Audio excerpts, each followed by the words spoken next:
What if I told you you could get a copy of the Edge Finder completely free thanks to this live stream's sponsor, 8cap? 8cap is a regulated brokerage that has a special offer for viewers of our channel here, and I wanted to tell you a little bit about how this offer works. There's really only 3 simple steps to setting up a free copy of Edge Finder through our partnered broker, 8cap. Step 1 is you have to use the link being dropped in the live stream chat or down below in the description to create a new account. Step 2 is go to this link, scroll down on it, and you'll see the requirements that you must make in order for 8cap to essentially buy a copy of the Edge Finder on your behalf. Once you've created an account and deposited the required amount of money in order to qualify for one of the offers on that page, step 3 is to simply contact 8cap and or A1 Trading's team. On that page, there will be information for that. And then we will be able to essentially grant you access to our tools completely free, bought and paid for by your new brokerage, 8cap. Unfortunately, 8cap does not accept US traders. However, if you're outside of the US and interested in exploring this offer in more detail, again, like I said, we'll have that link in the live stream chat or in the description down below. Alternatively, you can just head over to a1trading.com/8cap. Thanks to 8cap for sponsoring today's show. Now back to the content. Hello. Happy Wednesday. How's everyone doing? I hope you're all well. Hope you're all having a good week. We had a little bit of volatility this morning, so we'll cover a little bit of that. And we can have a look at some trade ideas. We'll take a look at the Edge Finder. I know the question's coming. I can spidey sense it. Where is Nick? You're not Nick. No, I'm not Nick. Nick is coming on later to take care of FOMC. I'm here in the meantime just to open the show. And you'll have a whole host of guests throughout the rest of the morning or afternoon, wherever you are, time-based. Nick sounds British. Oh, Nick, you sound British. Yeah, I'm on holiday. Anyway, hope everyone's good. Are we trading live? No, my live trading session's already done. I did that on my channel earlier today.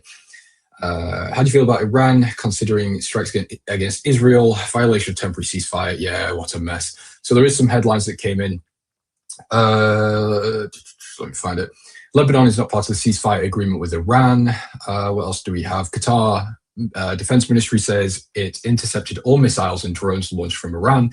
Qatar Defense Ministry says it was targeted on Wednesday by 7 missiles and drones launched from Iran. The White House pushed Pakistan to broker the temporary Iran ceasefire. Yeah, there's loads of headlines that have come in, but it's all good.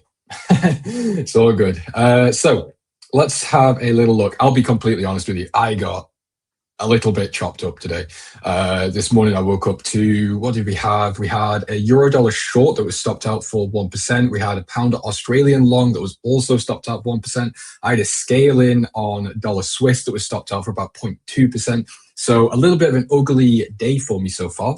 So yeah, down about 2% on the day, but it is what it is. That's the risk of trading during this type of period when we've got these geopolitical situations and escalations, de-escalations. Headline is one of those things. It's fine. Having said that, Aussie New Zealand is still active. It's still fine. I've got no problem holding this position. It's already break even, so it is what it is.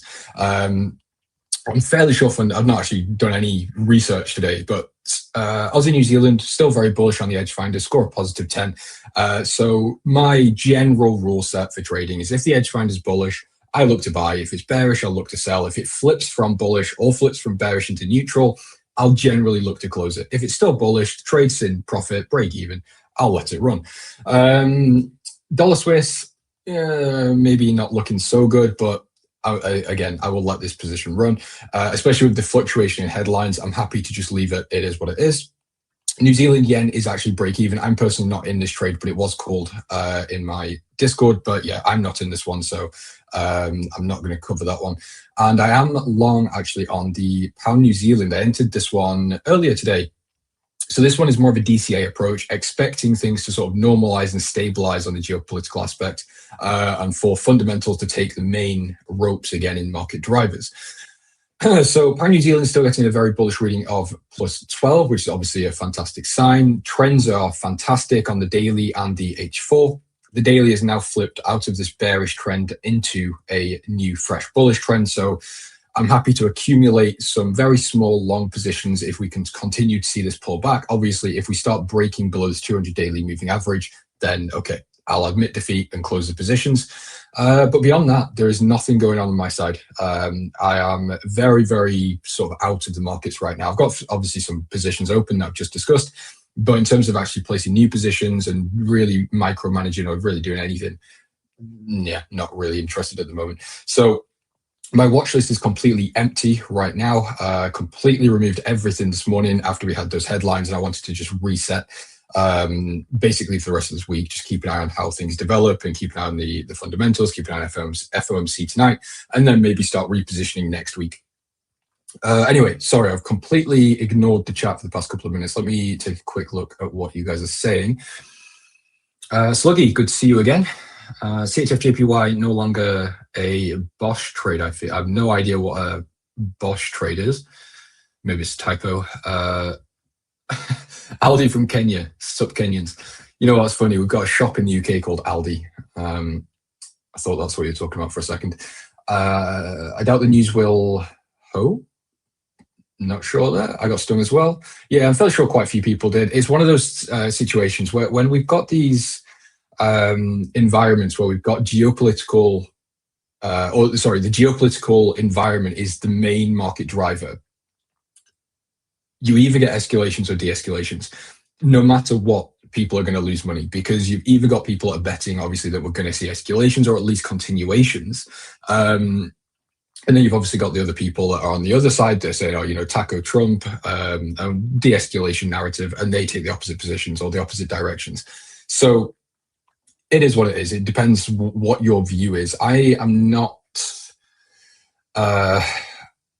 really taking a stance either way. If the headline comes in, it is what it is. I'm not in a position right now to say, Trump's going to either, run with this de-escalation, it will continue and everything will end up okay, or if he will come back, maybe tomorrow or next week or in the 2-week deadline and say, you know what, we're going to continue to bomb Iran.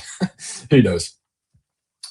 James, do you think risk on is priced in already?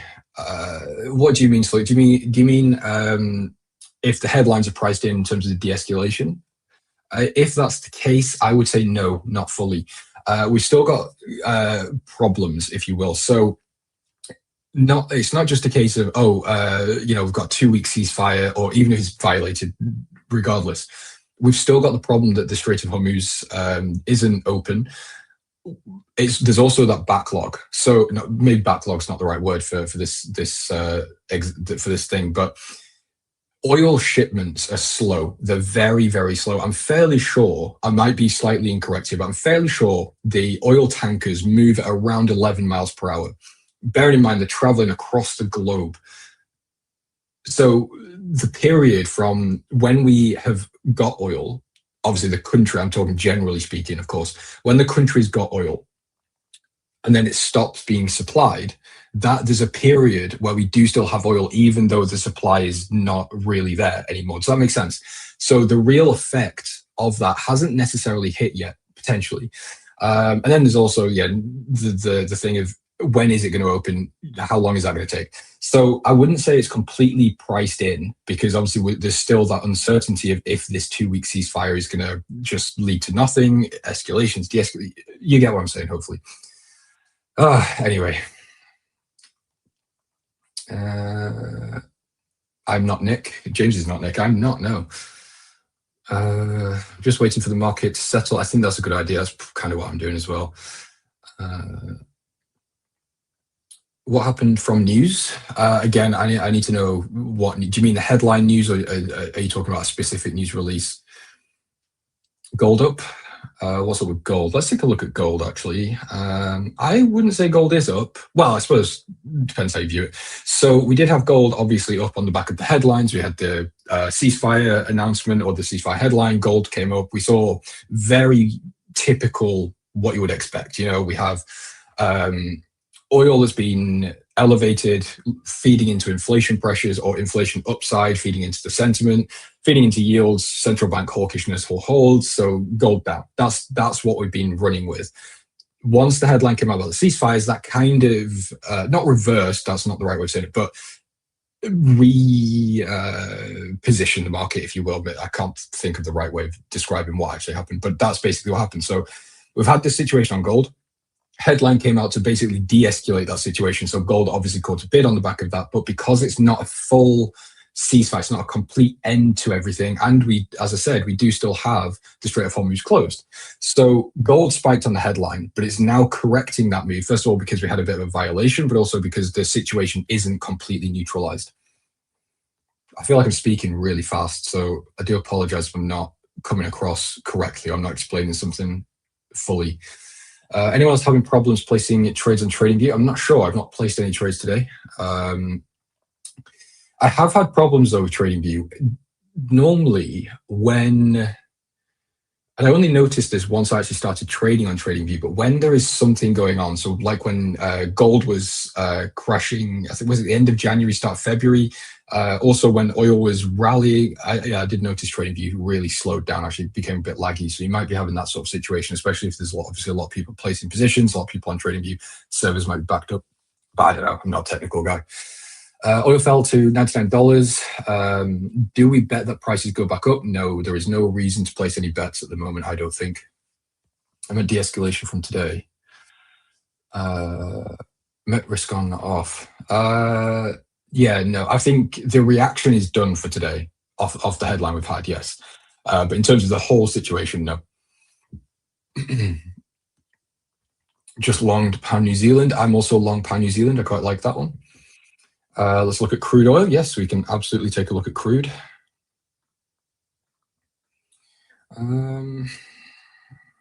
Yeah, so my view on oil right now is not necessarily it's going to complete. I do not think at the moment we're going to get any sort of corrections towards the the pre-Middle East situation prices. So I don't think we're going to see oil come all the way back down to sort of 60, 65.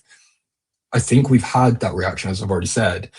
I think the likely outcome now, or the likely sort of next development for oil is some sort of correction back to the upside and then likely consolidation until we get a firm answer on what the next move is. Surprised Nasdaq isn't pumping. Well, again, I think it was largely priced in. So where is Nasdaq? Here. Yeah, so we had Nasdaq upside. What date was that? 31st. So yeah, we've had actually upside in Nasdaq for quite some time now, since basically the start of this month.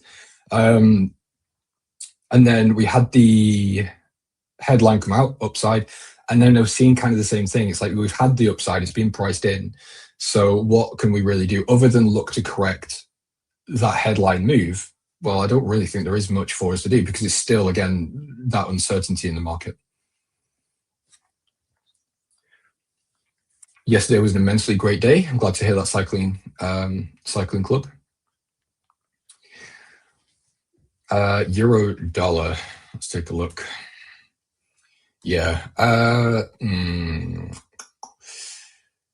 So I think the way I've kind of explained what we're seeing right now, I would apply that across pretty much all markets. So yes, I mean, we had the headline move to the upside. From that, again, right now, what do we expect? Well, no one really knows. I mean, Trump is unpredictable, but he's also known to back out of things. So there is that aspect of, is it going to escalate further, or is it going to re-escalate? Is it going to de-escalate? Who knows? So in terms of the direction right now, I would I do not suggest anything.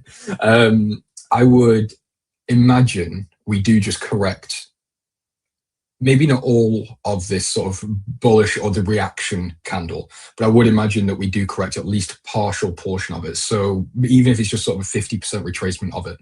From there, again, I don't really have much of a direction because it really, really depends on what happens next.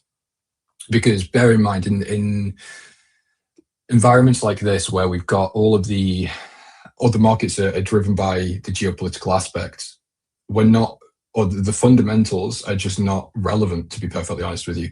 They are, well, they are relevant, but they're not the main driver. So it's not really a case of just saying, oh, euro dollar is strong because the edge finder is saying it's strong. We've also, excuse me, we've also got to then account for the total or the whole picture. Whereas obviously day to day, normally when we don't have a war going on, we can look at central banks, or we could look at inflation and growth and labor and those things. We come to a trade idea pretty easily. But yeah, it's not quite the same. Excuse me, talking too much, I'm getting a dry throat. It's not quite the same at the moment.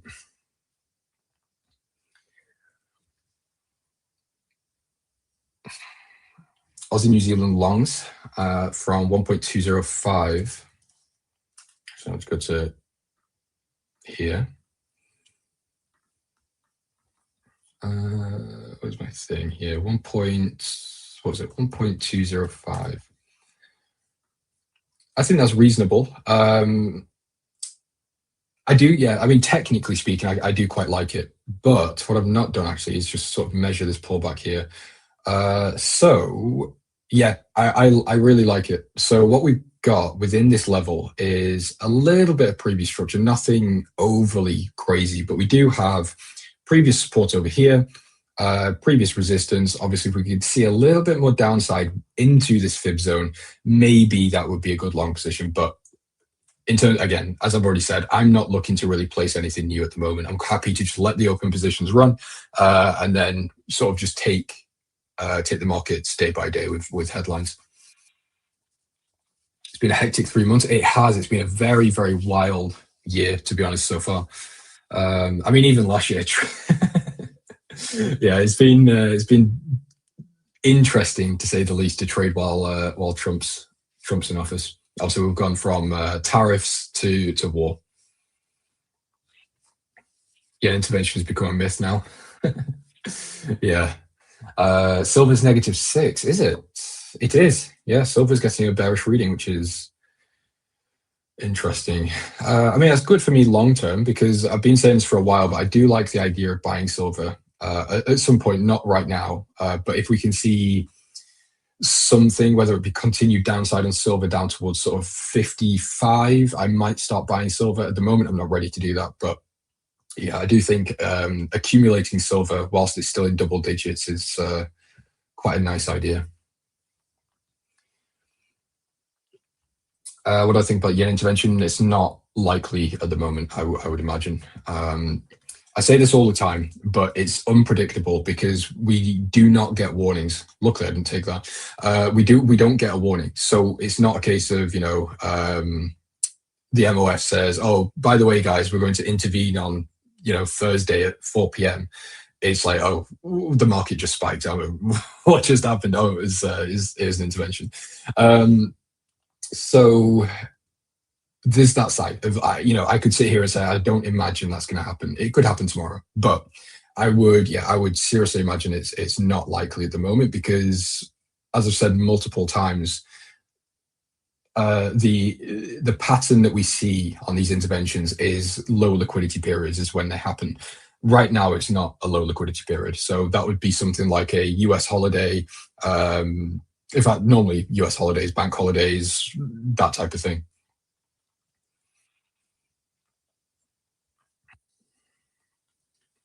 What am I talking about?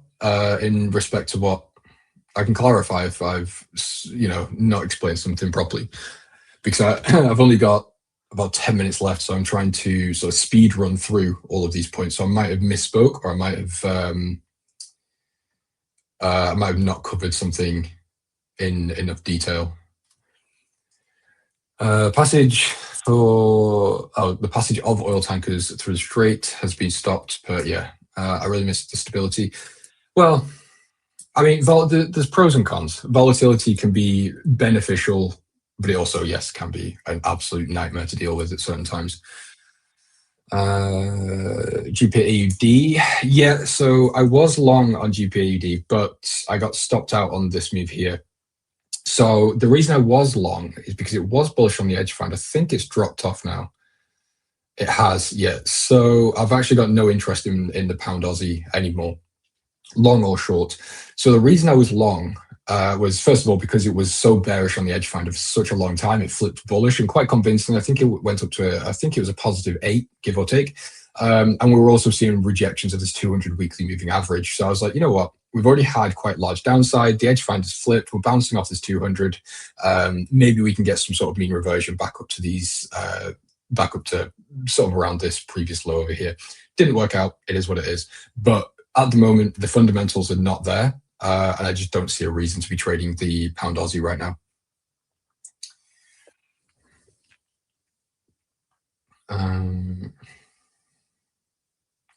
Which moving averages? It's just a 200 EMA and a 50 EMA.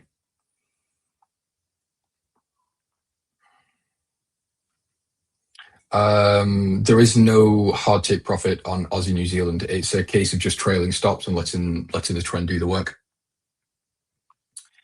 There's just been a link dropped in the chat for the free momentum model. So it's a completely 100% free course. It's got I think it's a 30-minute video and a PDF.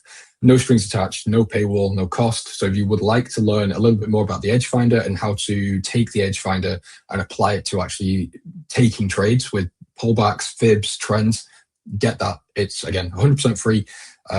So worst case scenario, you spend 30 minutes and you don't like it.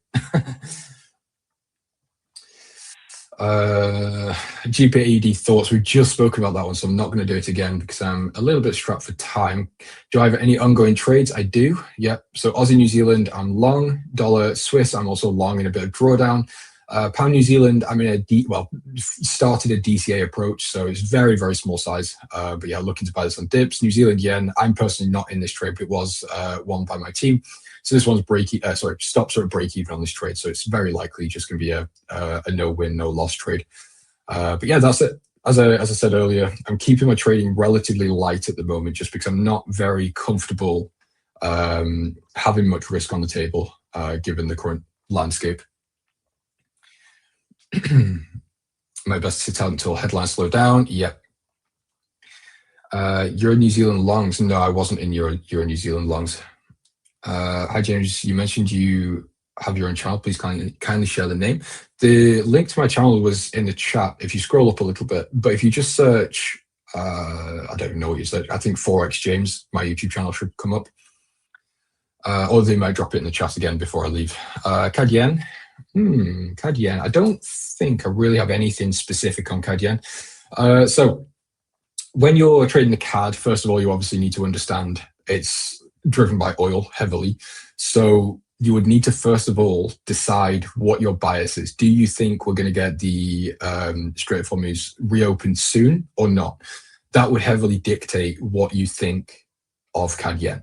So if you're expecting the oil supply chain to remain disrupted and slowed down, then you would really want to be looking to long CAD. So CAD Yen long, maybe, sure. But then obviously the opposite applies. So personally, as I've already said, I don't have any, I don't really care, to be honest. It's not a market I'm looking to trade. I don't know if it's on the Edge Finder. Let's see. It's not on the Edge Finder either. So first of all, I'm cautious on the headlines, but it's also, again, not on the Edge Finder. So my personal bias is neutral. Let's see. I mean,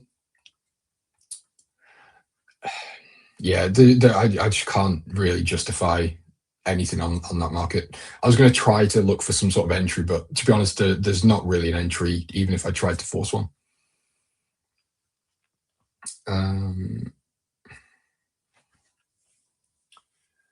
The RBNZ rate decision. Let me just take a quick look for you.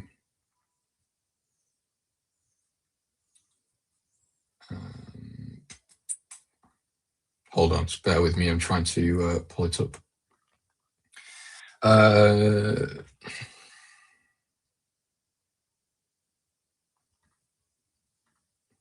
That's interesting. My terminal doesn't have anything. No RBNZ specific data available. Strange. Shorting CJ. When you say CJ, you're talking about CAD or Swiss? Do you use prop firms? I use Topstep, but only for scalping. CAD has been acting real weird, even with no ceasefire. CAD wasn't performing that well. Yeah, maybe not against things like the yen, but pound yen, sorry, not pound yen, pound CAD, euro CAD, we did see sort of standard reactions.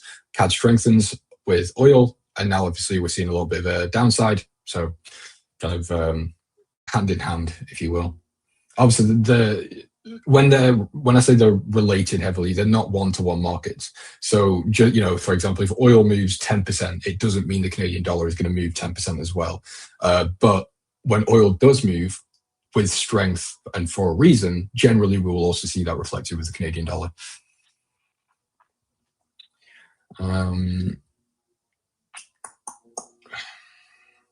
Yeah, New Zealand US dollar also was on my watch list previously. And I mean, you can see I was actually looking to go short. But yeah, I mean, I do like it. Fundamentally, I think it's still great. Even on a geopolitical aspect, I don't mind it. But I'm just, again, as I've said it before, but I'm just very cautious at the moment. What we do have, I've just noticed on the daily, actually, is a cross on the EMAs. Nothing crazy, but it does just signal that we've come out of this bullish trend and we've now formed technically, or objectively, sorry, a bearish trend.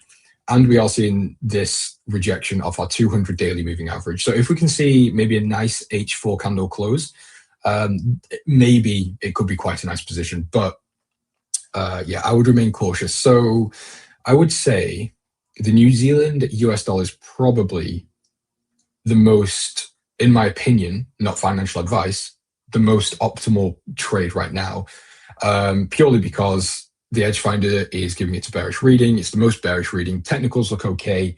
And I do still think the dollar is relatively strong. So something like this, I think, is fine.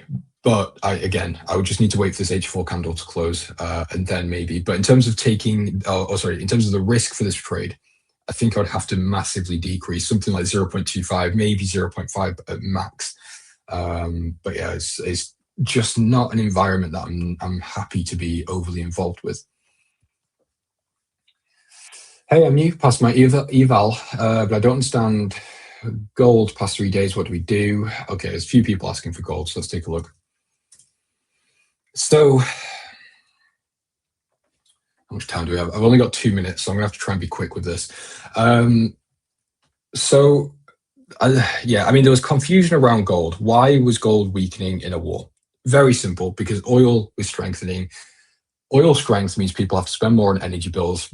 Putting it very simply, in that case, we expect higher inflation. With higher inflation, we get higher yields. We expect central banks to go and hold or hike even.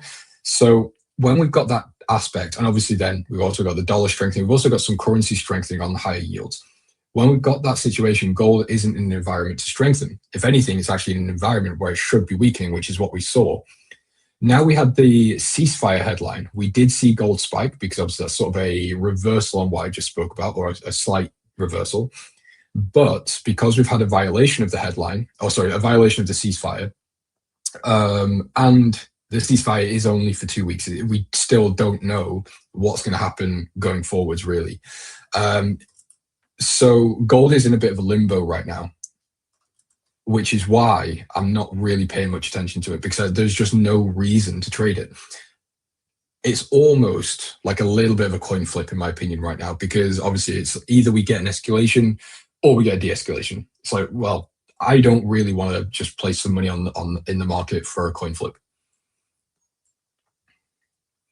Do you trade indices on Top Step? Yes, that's pretty much all you can trade, I think. I just trade NQ and YM. Do you think NZD weakness is already all in? I don't see more weakness coming. New Zealand dovishness. Yes, Max, I do agree to a certain extent. I don't have time to actually run through it. I'm about 4 seconds away from my slot ending, but we can talk about New Zealand dollar tomorrow if you would like. Anyway, ladies and gentlemen, I actually have no idea who is on after me. I do apologize. I should have thrown this off a little bit more professionally, but there is someone coming to take over the show, and I'm sure they're fantastic. So guys, I'll see you all later. Stay safe. Don't get margin called. I'll see you tomorrow, and don't leave because someone is coming on after me. If you're enjoying the stream right now and would like to join us beyond just live streams, consider joining our free-to-join Telegram channel. Inside of our Telegram channel, we're sharing daily market analysis, bonus clips from the live streams and videos, giveaways to our products, prop firms, and brokerages, and much, much more. So like I said, if you're looking to stay up to date with ideas that we're looking at in markets, even if you can't make it to a live stream, consider joining our Telegram channel down below in the description of this live stream, or being dropped in the live stream chat as we speak. Just click that link, it'll navigate you over to Telegram, click join, and you can come back to the stream. It's totally free to join, and if it's easier for you, you can also just use the QR code that you see on the screen right now. Now back to the live stream. Good morning, everyone. Good evening, good afternoon, wherever you guys are watching here in the world. As you guys all know, unless you're living under a rock here, we do have lots of movement going on here in the market. So as always, guys, feel free to drop any chart markups that you want me to go over here in the chat. I'll go over them to the best of my ability, give you my honest opinions, all that good stuff. Again, this is not financial advice, but we have a big day today. So we did have U.S. and Iran ceasefire. However, you do have the Fed meeting minutes today, so that's why we are streaming here a little bit later here on the day. But let's go ahead and talk about everything. I'll cover everything, my positionings, go ahead and show you guys here. I actually went against the grain here, so some of you guys might flame in the chat, but I did say yesterday that I was willing to go ahead and short Kiwi dollar if we get any pops, and we did go ahead and get a pop in the Kiwi dollar up into that 200-day moving average there. So trade is currently at break even. I do expect some volatility today as we do have Fed meeting minutes, but I'll go ahead and go over the whole spiel for you guys. So starting off with what actually happened here. So of course, you guys know oil dropped big time. Ceasefire with U.S. and Iran, contingent on that the Strait of Hormuz remains open there. So we did see a little bit of conflicting headlines here this morning. In fact, I won't go over all of them there, but there were some drone strikes going on, continuing. And basically what's happening is U.S. and Iran agreed to the ceasefire. However, Israel is not too happy about that, right? They don't like that. So, but Trump's running the show there. So there was some back and forth between Israel and Iran. So it seems like they don't want to back down. But again, we'll go ahead and see what happens as things develop. I went ahead and drew this trend line here to the upside.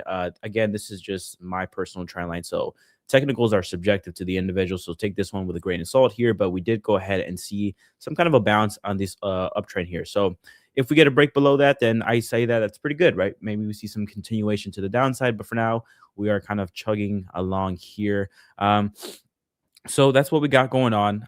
The reason why I went ahead and shorted the trade or shorted Kiwi dollar is because, one, the underlying fundamentals are still in the direction to some more downside in Kiwi dollar. If you go to the edge finder here, which is what I use to go ahead and make all of my trading decisions from a fundamental perspective, I can show you here that the Kiwi dollar is still bearish despite this recent flare up here. So if we go to the very bottom, it's getting a very bearish reading of -9.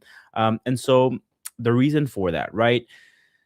You guys have asked me this before. What's going to be my take, or what's going to be the next thing that I pivot to as far as making trading decision goes once this whole war is over? And it kind of correlates with what's going on right now, which is interest rates and what central banks are going to do, right? We do have Fed meeting minutes today. And depending on the tonality of that, they could be taking a hawkish stance, right?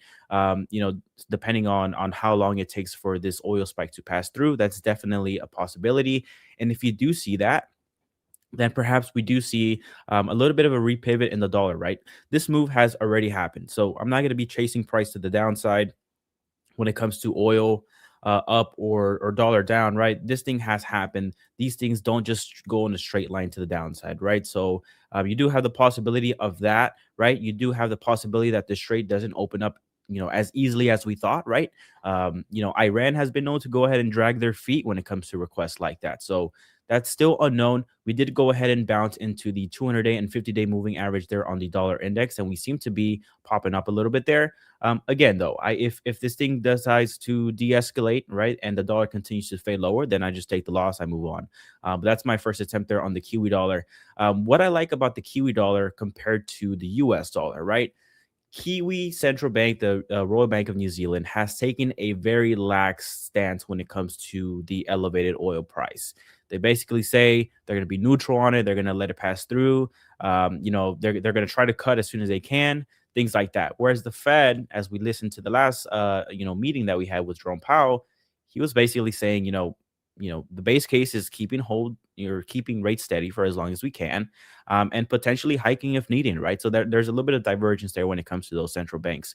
And the U.S. has held the rate at this time for a very long time where we're at right now. So I don't think it's actually bad that they hold rates if they need to. In fact, the U.S. economy has been quite resilient despite all of this, right? Depending on your opinion, if you think the data points are fake or whatnot, you can't lie. The numbers are looking quite good there. So you do have, I think, a strong U.S. dollar. I said yesterday in the Discord here that I was bargain hunting on any dips that I can find on the dollar. And I do like this level here, this 50-day moving average along with that 200-day. So took a stab at it there, went ahead and short the Kiwi dollar there, and we'll see how that plays out. Let me go ahead and address here the comments for you guys. And there's also, oh, cool, you're in New Zealand dollar shorts. Fantastic, fantastic. So I'm the only one buying Kiwi. No. So I'm definitely going against the grain here. So I did see yesterday in the chat that everyone was going basically short the dollar via different currencies. And by the way, that is a very valid trade if you continue to see a de-escalation, things moving forward in that nature. Completely agree with that. I'm just going ahead and I think that the dollar is good to buy on dips. The central bank divergence between how they are willing to address the elevated oil. Kiwi's a little bit more lax. The Fed's looking to be restrictive if they need to. The technicals look good on this trade. The fundamentals look good on this trade. The edge finder's telling me bearish. So, that's why I took this trade here.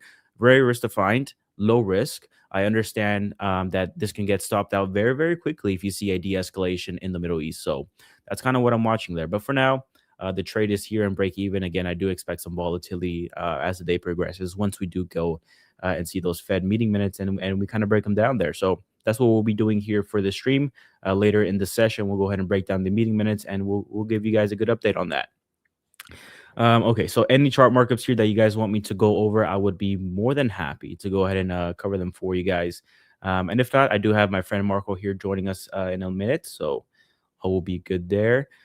Speaking of, so let's go ahead and look at yields, right? So yields are essentially driving the story here. Yields are coming down lower here. So this is going against my trade here. We'll see how far they go, how they shift as the day progresses. And, after all of this progresses, let's go ahead and look at two equity markets. Actually, let me go ahead and backtrack that one there. Equity markets did go ahead and get above those 200-day moving average, which is really, really good to see. That was one of the things that we had to really overcome. This is the Nasdaq chart here. Where's the Epic pen? There it is. Nasdaq chart here, we were kind of below that 200-day moving average and the 50-day. And this level of what could be resistance here. This was very good support. And then we were trading below that. We have now since overcame that. So waiting for a retest of this level here. And if we go ahead and hold that firm, then maybe we'll go ahead and see some upside potential on equity markets for the US. The S&P and the Dow Jones are under the same environment as well. So if you go ahead and look at the S&P 500 there, you can see that we are now trading above that 200-day moving average. Again, looking for a retest into that zone. And then we'll go ahead and see if, the bulls actually solidified that move to the upside. But for now, this is the initial move there. So things can happen. Things can go either way. So definitely be mindful of that. One thing I will say, though, guys, also to go ahead and join the Telegram channel. It is completely free value. Every single day we go ahead and do chart markups, analysis, bonus content there, and even discounts to the A1 trading products, but also prop firms as well. So if you guys are looking to go ahead and trade prop firms and take your trading to the next level, all for free on the Telegram channel as well. And then we also post live updates as soon as they happen. If you need to know about it, we will make sure that you know about it. This was yesterday, a couple minutes after the ceasefire announcement. I went ahead and updated you guys there. So go ahead and join that completely free value. And the Edge Finder 2 is also on a discount as well for 40% off.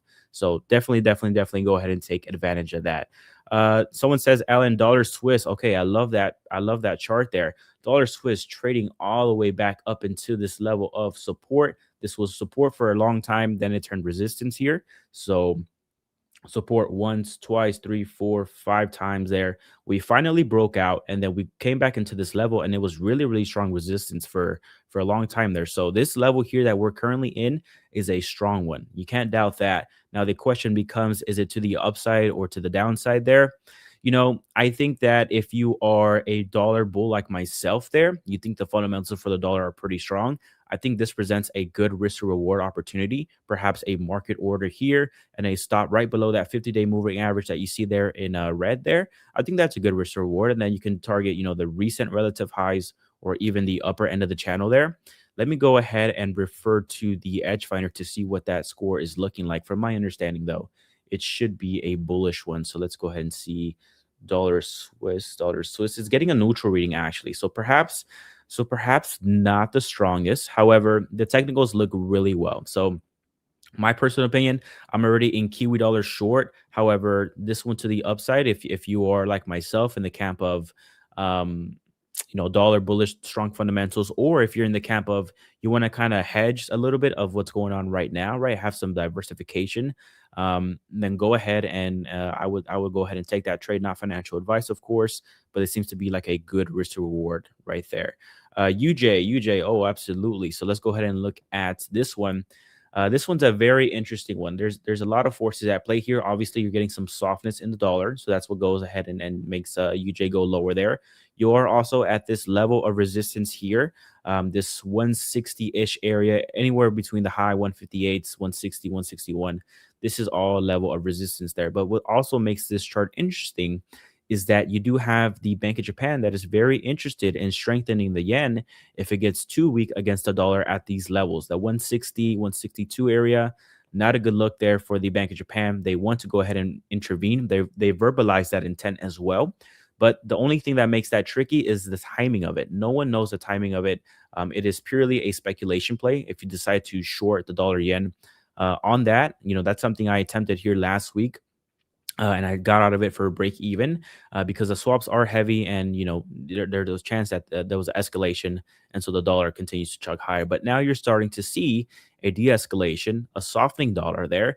And if you continue to see that, I think that there's a real chance that the Bank of Japan can definitely intervene if the dollar yen continues to stay elevated between 159, 160. The reason being is why they didn't go ahead and intervene before is because the dollar was very strong there. It was getting that safe haven appetite.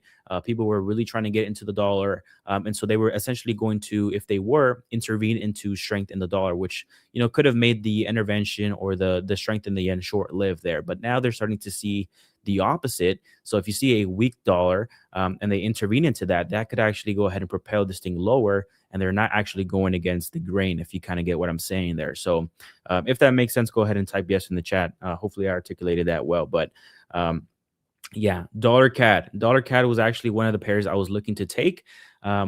This actually looks like a really good one, and I might add to the position if we get a deeper pullback. Dollar CAD, for a lot of reasons, I really, really like. If oil continues to stay subdued, that definitely goes ahead and hurts the CAD. In fact, you did see a steep drop off in line with the oil price go ahead and trading lower there. So you see this here. We are now at that 200-day moving average or very near it. So definitely looking to go ahead and pick up dollar CAD there.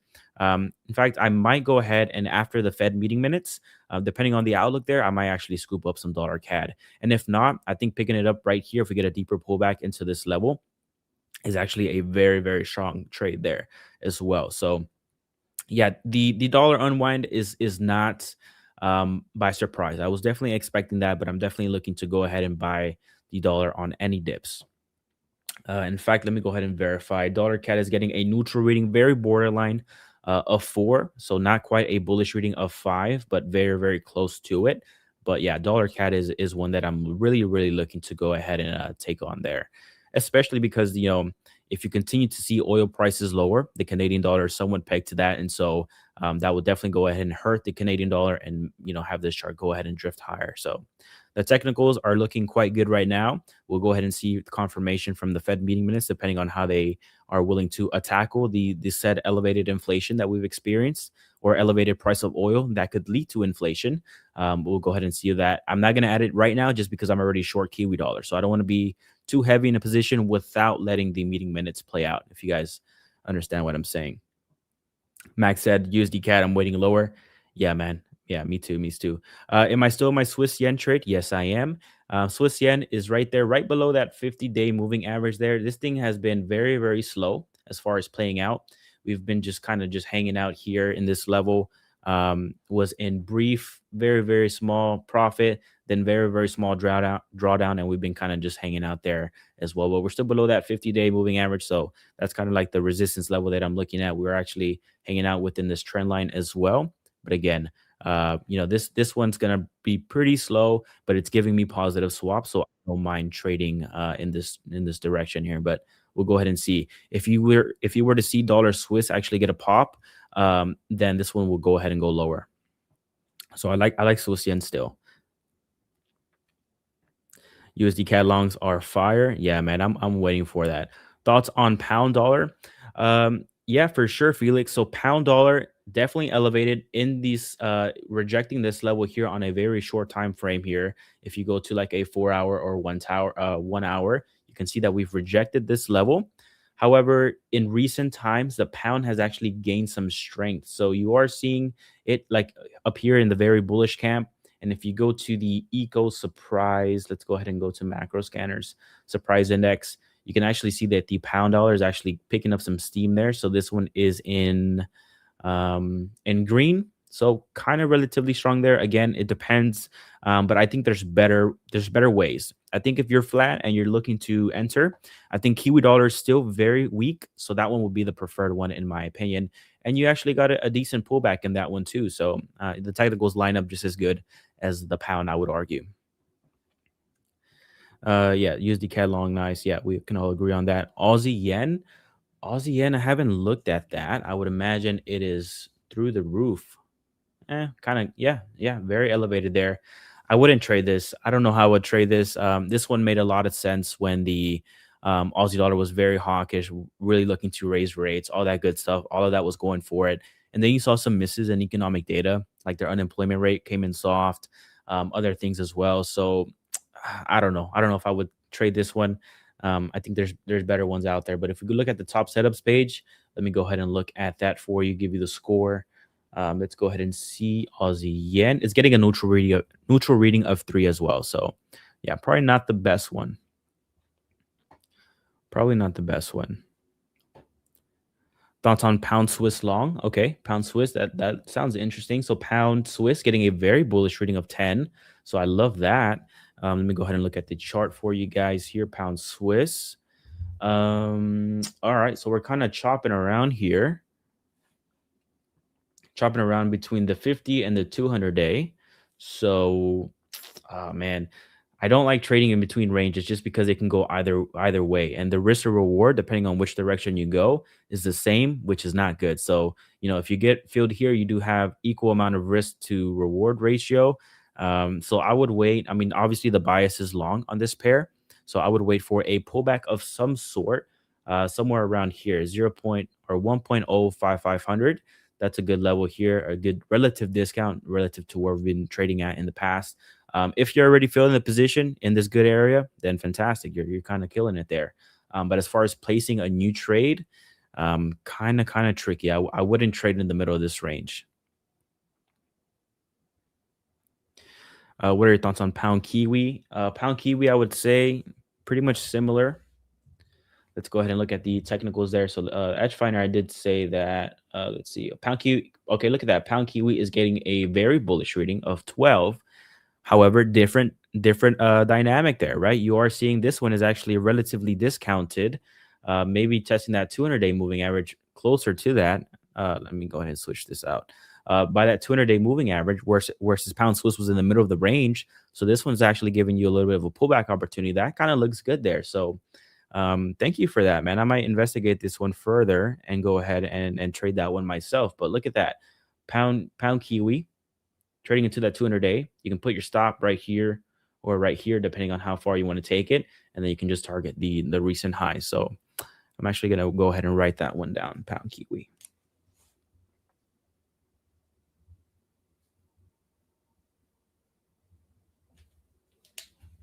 Cool. If I have some room after dollar CAD longs, if I do get that opportunity, then I can probably go ahead and trade this one with a very small size and see how it plays out for sure. That's the one you love for sell. Bullish for too long. Okay. Yeah, I'll go ahead and definitely investigate it. What's up, Marco? Hello. How are you doing? Very good, man. How's everything for you? Pretty good. Pretty good. Managed to close my oil position right before Trump and managed to bank some profit on UJ right after Trump. So yeah, pretty happy with the outcome so far. So for oil, had the long position, trailed the stop to around 108, got taken out right before the sort of the deadline. Net, I banked 1.5% on this one. And on UJ, I took profit once we dropped. And in the morning when I woke up, I took profit. Essentially, I should have taken profit on the 19th of March, which I didn't. So that was a mistake. Took it now and planning to just go ahead and sell once again if we hit 160. I think we can get a couple of small trades in before an actual intervention. So just grinding at that 160 level and selling on drops could be a pretty good place. So essentially, if you got in on, let's say, the 18th and you sold on the 19th, then you went in again on the 26th and you sold today. 2 trades, nice winners. Small winners, yes, but still pretty positive in terms of, let's say, the edge. That's the game plan. If we go back to that level, I'll just sell again. And if we get an actual intervention, then we could get a pretty big waterfall of let's say, the downside and a nice large trend, meaning a positive reward to risk. So a pretty safe play in my opinion. Euro Swiss is similar. I hope it drops back near the 0.9 because that level should get defended. So if it goes anywhere to, let's say, 0.908, I'll be happy to go ahead and buy, betting on a bounce, because I think we established a price floor. And the only trade I'm still in is Swiss yen. So I'm holding that. I think we found a ceiling on that. I think we made a reversal of the trend. And I think now it's time for us to go to the downside. Yes, today is bullish and it's in a bit of a drawdown, but I don't think this is a bad play. So still holding it. What about you? Yeah, very good play there on dollar again. I love the idea of just like fading it once we get elevated there, because it seems to be like this level seems to be like a good ceiling. And so just fading on any pops, and then hopefully you go ahead and catch that big move that we're anticipating. So definitely fantastic there. Swiss yen, same thing, a little bit of drawdown there. This one has been relatively slow, but I actually like the fact that it's not moving hugely on this whole thing that we're experiencing there. So hopefully that intervention there does play out, and then we go ahead and drift lower there. As far as new trades, Marco, I did go ahead and go a little bit contrarian. I went ahead and shorted the Kiwi dollar. So I voiced this during the week there that I was willing to be a dip buyer in the dollar. Has strong fundamentals. Again, this is just me playing the contrarian. Good technical levels. The edge finder's bearish on this one still, despite the pop that we've seen.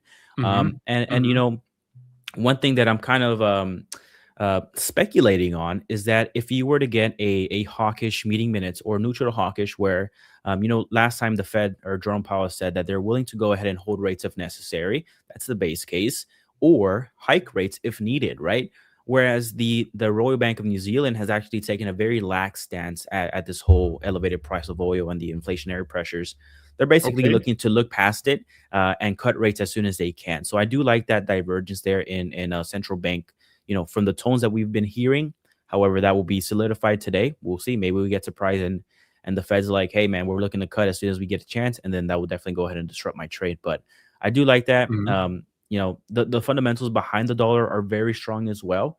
We've seen that consistently, even at the current rates that we're at right now, right? So we've been hanging out where we're at for some time now, and the dollar's or the U.S. economy has been doing quite well. So I like that. We did go ahead and trade into the 200-day and 50-day moving average. Now, as of now, as of we're streaming here, we are getting a little bit of a bounce on top of that. However, this is just the beginning stages of it. So there's definitely a chance that this thing can roll over and continue lower. And in that case, I'm wrong. But I think that was a good way for me to play the contrarian play with a lot of things kind of lined up in my favor. I like it. Also the 200 EMA on NU on the daily, as far as I can see.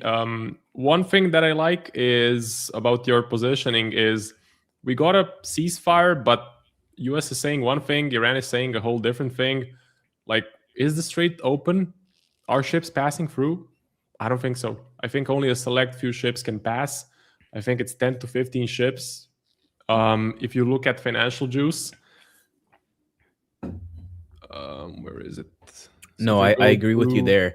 I think it's supposed to go ahead and open up either tomorrow or Friday. So it's still like not completely open. And I don't know if you saw this too, Marco, but the headlines as far as Iran or Israel still being active, or Iran still being active against Israel. Yeah, I think that's what you're going to show us here, right?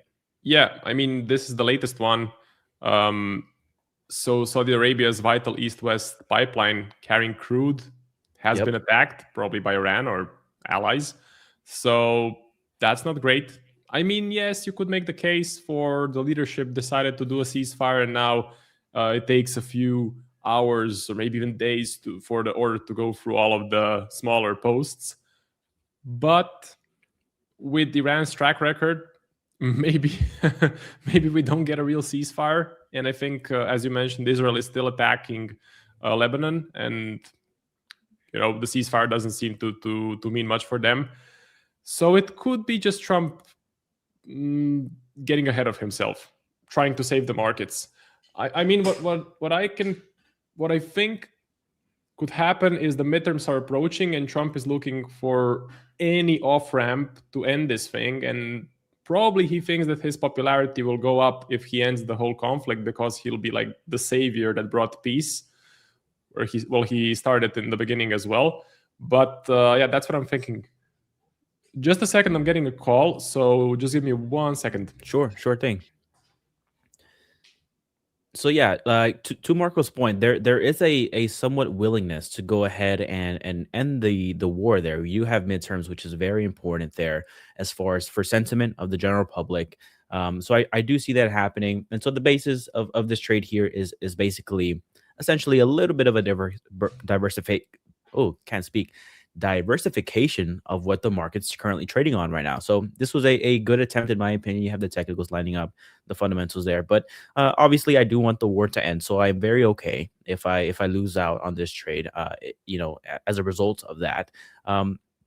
But yeah, we did have the initial move, and usually initial moves don't just last forever. They're very, very strong, and then there's just some kind of a mean reversion type thing. Yep. And then if it's actually true, then it continues in that direction, or if not, it continues in the opposite direction. But yeah, the big move has already happened. We saw that last night, minus like 14-16%. I mean, oil from the highs, I think it was like in the 20s. Yeah, 22% to the downside. So yeah, this, like, if you have the expectation that this thing, because of this, is going to happen, this candle is going to look just like this, like, that's not how it works, right? Not gonna happen. That's kind of my thought process there for the trade. Marco, are you looking to put any more risk on the table there, or anything you're looking to trade?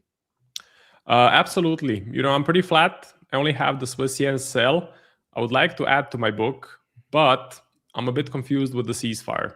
It's a bit unclear to me. It's a bit unclear of what sort of an agreement they have actually is there even an agreement, and why are the attacks still going on? And will the strait be open for every ship or just Chinese ships? So I'm a bit hesitant to go risk on. My first pick would be the Nikkei, which already flew higher. So if we look at the Nikkei, just a massive candle, almost back to all-time highs. Pretty crazy. I would love to buy pullbacks on this one. I think the Edge Finder is super bullish. Let me double check that. Oh, misspelled. Yeah, very bullish reading there. So I would probably try and take a stab at it with maybe 0.5% risk. If we get a bit of a pullback, maybe an ABC pullback, a bit of a flag pattern there, maybe the 20 MA catches up. I think that's a nice position. First target would be all-time highs, or essentially I would take profit near the all-time highs. I do like Nikkei the most. So what's your take? What do you think? Looking at the S&P, there's a large move higher. There's been a breakout of the trend line we have been talking about. So what are you looking at? Are you now completely risk? Of course, you're not risk on because you are buying the dollar, essentially. You bought the dollar. But let's isolate just the stock market. What's your take on it? Are you convinced, or are you looking, are you thinking this is a fade? Or are you looking to wait this week out and see if we hold the level and maybe even continue higher? Yeah, so no doubt, no doubt in my mind, the stock market definitely loves what we're seeing here.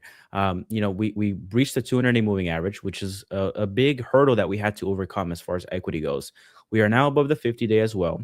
What would really solidify this move here would be a pullback into this level of whether it be the 200-day or this level of support here that has held in the past, and then we continue higher. But Marco, if you're open to the idea, if I can pitch you a trade, if you're willing to listen. Again, everyone in the chat here, not financial advice. This is one of the ones that I'm looking to go ahead and pick up here. Dollar CAD, this whole move, dollar to the downside has been big. However, it's still relatively holding up here despite everything that we've been seeing here. If you just look at the drop that it has experienced compared to other ones like dollar Swiss, dollar yen, not the biggest ever. You do have a kind of win-win scenario here. If you were to get a de-escalation, oil lower, that's like the main trade. That's what leads the direction there. And if oil is lower, then the Canadian dollar starts to weaken, right? So that's like the scenario one. Scenario two is that there's a continued escalation and the dollar continues to catch that safe haven bid. In that case, it still goes ahead and appreciates there. The thing with dollar CAD is we've been trading in this range for some time. We finally breached this level of resistance. I was waiting personally for a pullback into this level here. We never got it. And then we breached the 200-day moving average, and I was waiting for a pullback. We never got it. And so now we are, nearing that 200-day moving average there. So this is a trade that I'm looking to pick up, whether I pick it up here with a tight stop and I'm wrong initially, but then ultimately I think this level here is great value, 1.3700. If we can somehow find our way here, I'm looking to go ahead and pick up that trade as well. The only reason why I'm not in this trade right now as I'm pitching it to you, Marco, I definitely understand that. We are we're neutral here on the edge finder, but this thing throughout the whole duration of this war was a bullish reading there. So yep, I love that. Also, too, we do have the Fed meeting minutes, of course. If they come out completely dovish, then the dollar is just going to continue losing momentum, and that's what kind of drives this thing lower. But that's kind of my idea there. Dollar CAD, I like the idea. Again, I'm just waiting for us to overcome that meeting minutes, and then I'll definitely go ahead and participate if it makes sense. Love it. You have a buy limit or waiting out the meeting minutes? No, I'm just gonna wait out the meeting minutes. If you were to see actually like some kind of a neutral to hawkish stance and we bounce, on this 200-day, I actually like the idea of even like buying the breakout here because it kind of looks like a V-shaped recovery, and I want to be on the right side of the V. So even if we kind of start trading a little bit higher there, I still like the idea of buying dollar CAD. Nice. Okay, so you're kind of hedged for both outcomes. If we get an escalation, the dollar should appreciate more than the CAD. So oil will go up and CAD will probably go up as well, but the dollar should beat it because it's a safe haven.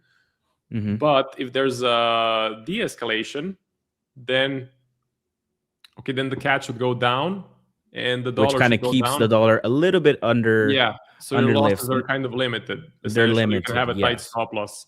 Nice. Correct. I do like it. It's kind of like selling UJ. It's kind of like buying Euro Swiss near 0.9. So I do really love this trade idea. You know what? Cool. If Edgefinder flips bullish, I'll be happy to allocate some capital to this. Doesn't have to be like a huge position, maybe like 0.5% to get things started. And we seem to be right at the 20 MA. So yeah, that's looking pretty good actually. Thank you for sharing. And if it works out, Marco, I'll just send you an invoice and just send me the wire and all is good. All is good. What's the fee structure? I think it's 2% management fee and 15% of the profits, right? We'll do 60-40 in your favor. 60-40. Okay, that's fine. No, but yeah, man. I like the trade. I mean, we'll see how it plays out. I do like that. Like you kind of worded it better than I did. The downside pressure is somewhat limited. Now, obviously, nothing is certain in markets. So I definitely have to disclaim that to the chat. Nothing is for certain there. but I do like that there's a little bit of stars aligned when it comes to this one to the upside. Yeah, I mean, in trading, it's all about having a slight edge. You know, if you have 55% win rate and a 1-to-1 reward to risk, you have an edge. So over 100 trades, you're gonna make money, and that's kind of what most traders have. We don't have a crazy amount of edge where we have 70% win rate and a 2-to-1 reward to risk. We just have to roll with what we have. So I do like putting a buy setup on USD CAD. Anything else that you're watching during this time? Has the situation on anything else changed for you? Not really. I just really want to see what the follow through is like for this. Again, what kind of makes this a little bit more tricky is that you're having some resistance from the Iran side. It seems like as far as the headlines go, it's not like a clean ceasefire. Like my whole actually my whole thought process will be entirely different if like both of them shook hands, they publicly said, yeah, this is over with, whatever, we have that same objective. It's kind of a little bit more foggy as far as looking through all of it and the headlines go. So that's why I'm kind of like hedging myself right now with the possibility of not like a re-escalation, but just like the not the de-escalation that the markets are currently thinking for, like a complete like rainbows and sunshine type situation. Like I think it's going to be a little bit harder than we anticipate. So that's why I'm currently short Kiwi dollar. Again, risk defined, the technicals are there, the fundamentals are there, so I'm okay with accepting that. And then the dollar CAD, if I get the opportunity on a pullback or whether we confirm it via the meeting minutes, then I go ahead and trade that to the upside. But other than that, Marco, I'm pretty much like just watching the price action when it comes to oil and yields and the dollar. Gold, I know gold's definitely on top of everyone's mind now, especially since the landscape has so much shifted there. Is that something that you're looking to pick up there or trade, or what's your thoughts on that? Absolutely. I do like gold. Seems to be selling off today, which is weird because it has been acting as a risk on asset lately. I'm just waiting for a confirmation from the edge finder. So let me just, okay, great. I do like the level. We seem to be above the 20 MA. Yes, today is bullish, but a big retrace. If you compare that to the S&P, it's definitely a different story. So gold not acting as a risk on asset as much as I would have anticipated, if I'm being honest. I think this conflict is unfortunately far from done. What happened is a step in the right direction, but it's pretty weak. I mean, it's pretty weak. The major points of agreement are unclear. I think the market's overreacted, and I think gold goes back to being a safe haven for the long term. So if this thing lasts for a few weeks or a few more months, I think gold catches a bit and goes up. So I like the current level. I like the technicals on the daily. We have bounced off of the 20 or 200 EMA, which is nice. I'm just waiting for the edge finder to flip bullish. Right now it's neutral, so I can't do much. It's sort of the thing that I'm waiting for. And the edge finder really has a high win rate on gold, so I'm really waiting for that confluence from the edge finder. But what do you think about gold? So it wasn't a safe haven. Will it start being a safe haven, or is there just too many retail participants or too many players looking at gold as a meme coin or a meme stock? What do you think? There's definitely a lot of parallels with the price action of oil being like somewhat trading like a risk asset. So very interesting for that dynamic, because that's not the usual dynamic that everyone I feel is used to, right? Like everyone's immediately when the whole war started and gold was just falling off a cliff here, everyone was very confused. But I do think that there is a scenario where gold becomes to be back in play, especially too if like central banks around the world are starting to kind of indicate that they're looking to ease rates, or depending on how they're looking to look past the oil spike there. I think oil can definitely go ahead, or not oil, gold can go ahead and become attractive once again, as people like. Would be looking for an edge finder score. This level here that we're actually nearby seems to be like a solid one, I would say, if you're looking to go ahead and attempt that one. But I think too early, in my opinion. ideally, this one is a very solid level here. This was once resistance, then support, and then support on this humongous drop that we saw, and then support here once again. So 4,400, if you can somehow, whatever the catalyst is that drives that market lower, but somehow at 4,400, I think that is very solid support. With the 200-day moving average right below, maybe you can put your stop right there. But again, I would have to refer to the edge finder. But the score in regards to the edge finder for gold has actually started to improved, right, from what it once was. Yeah. Not a bullish score by any means, but it's actually starting to start to shift direction. So if you look at the bottom right of or bottom left of my screen here for the chat, you can see here that we were bearish for some time here, and now it's starting to trim a little bit. And so maybe we can go ahead and go into bullish camp. And if that does happen, to Marco's point, the edge finder is actually very, very very good at picking up signals for gold.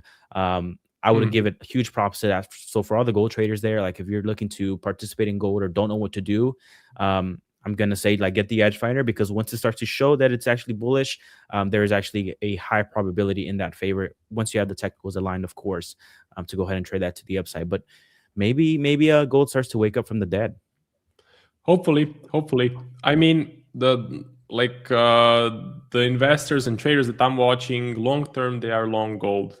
They're saying that gold should wake up and start acting as a safe haven pretty soon, and that the initial shock from the war caused the sell-off, but long-term, gold should catch a bid. So I want to get in. I agree with them, and with the reasoning, I'm just waiting for the confirmation from the edge finder. Looking at the yields, definitely down on the day, so TLT should be up, if I'm not mistaken. Yeah, TLT up. I'm surprised by the move. I'm definitely surprised by the move. At the end of the day, you are trading oil, so whatever you're trading oil. I'm just surprised that the move on the S&P is so big. And I didn't check the Nas. Let me take a look. Nasdaq, pretty large move as well. I mean, if we get one more candle as this one, we're back to all-time highs, or pretty close to all-time highs. I think that's pretty crazy. Especially what caused the initial sell-off, which, okay, it was the war, but the struggle, the range-bound period was because of the AI capex spending and the rotation out of tech into energy. So even if we go to near the all-time highs, I don't think it's so bullish. The US stock market, I don't think it's super bullish. That's why I like the Nikkei much more.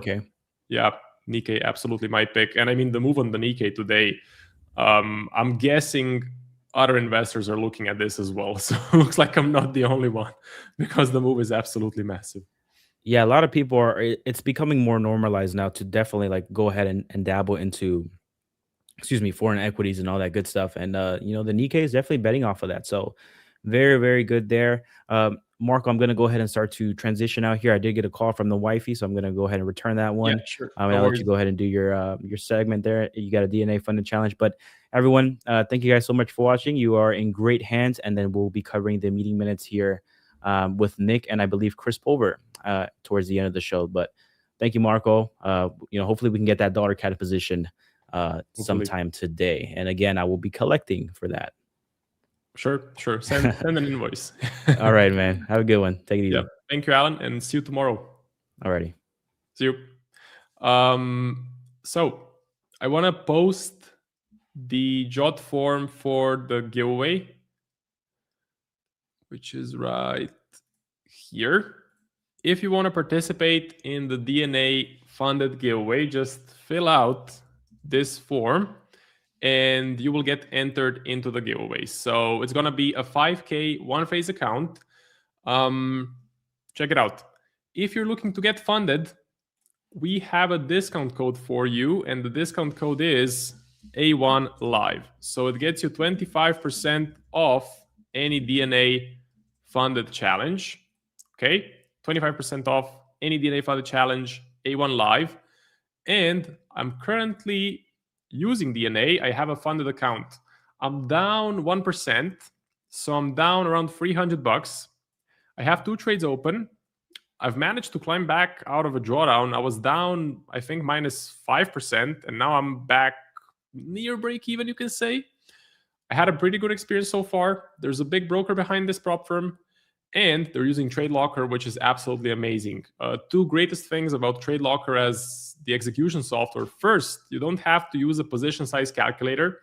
So I used to wait, or with the other prop firms that I'm doing that I have from before, I need to do the position size calculator for every single position. And that takes a lot of time and it gets confusing.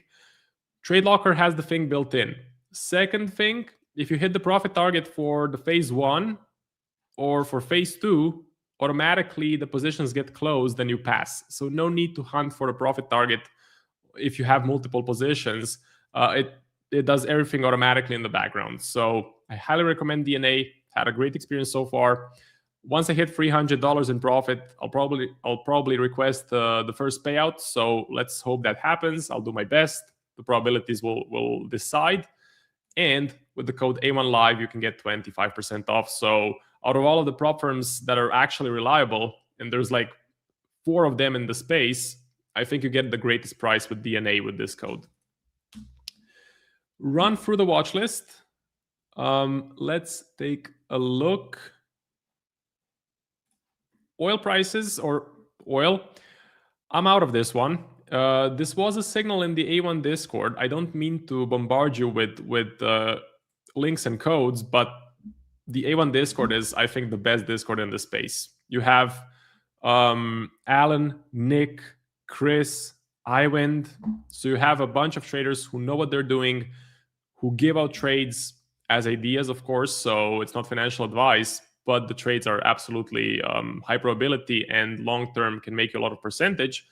But of course, they're as a teaching tool, used as a teaching tool. Anyway, this was a signal. I bought on the 18th.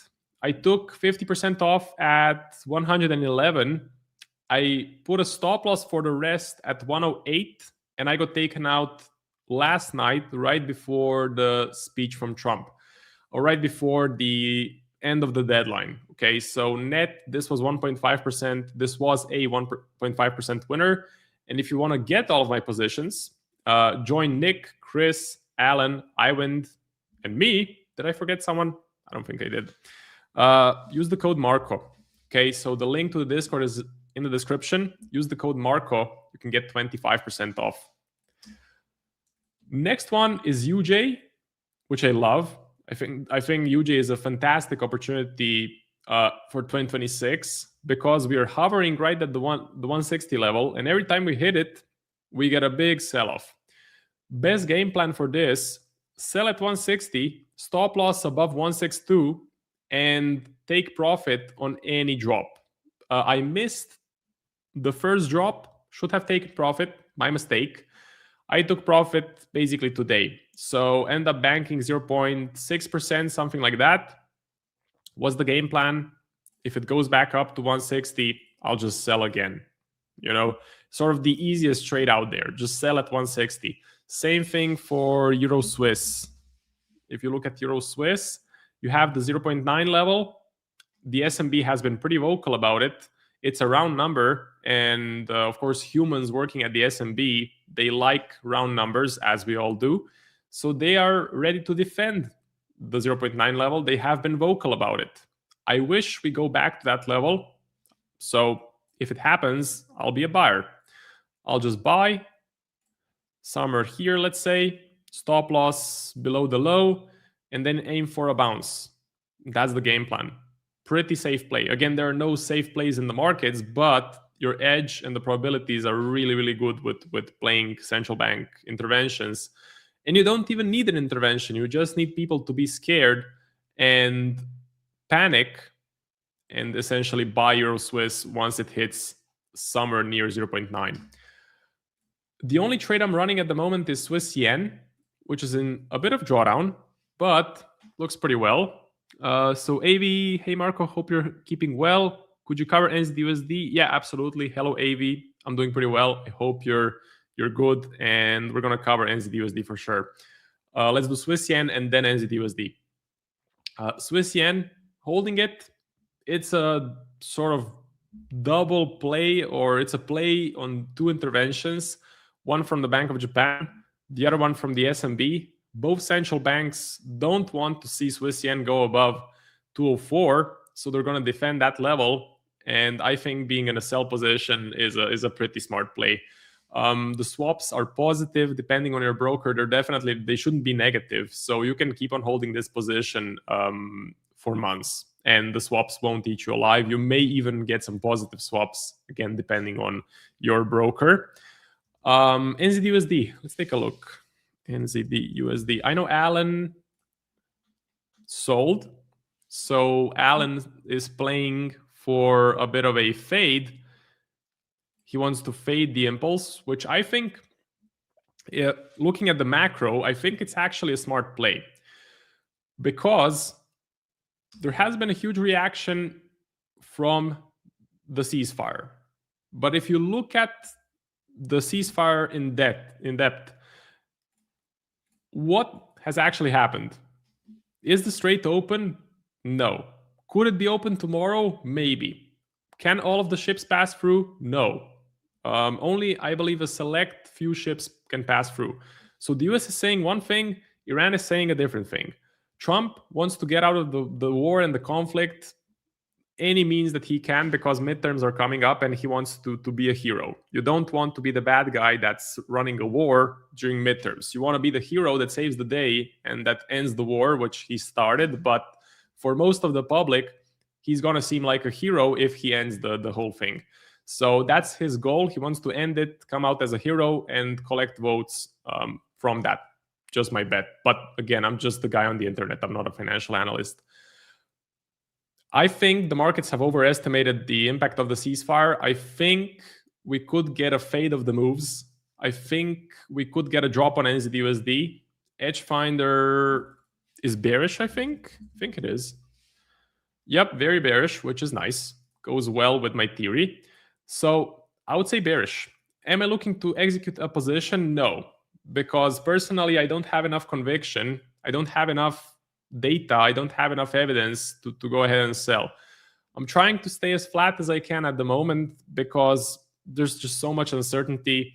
A lot of the guys that I'm following and watching, they're reading their newsletters, reading their Twitter posts. A lot of them are neutral. A lot of people that usually know what they're doing don't know what is happening at the moment. So I'm staying flat. Flat is a position. Flat can save you a lot of losses. Don't be afraid to stay flat. So I hope that helps you, AV. Again, if I had to make a decision, it would be to sell, but I wouldn't like to allocate capital on a sell at the moment. I want to post the link to the giveaway one more time, just in case you missed it. So here's the form. In the comment section, you can find the link to the form. Just fill it out, and you will get entered into 5K one-phase DNA funded account.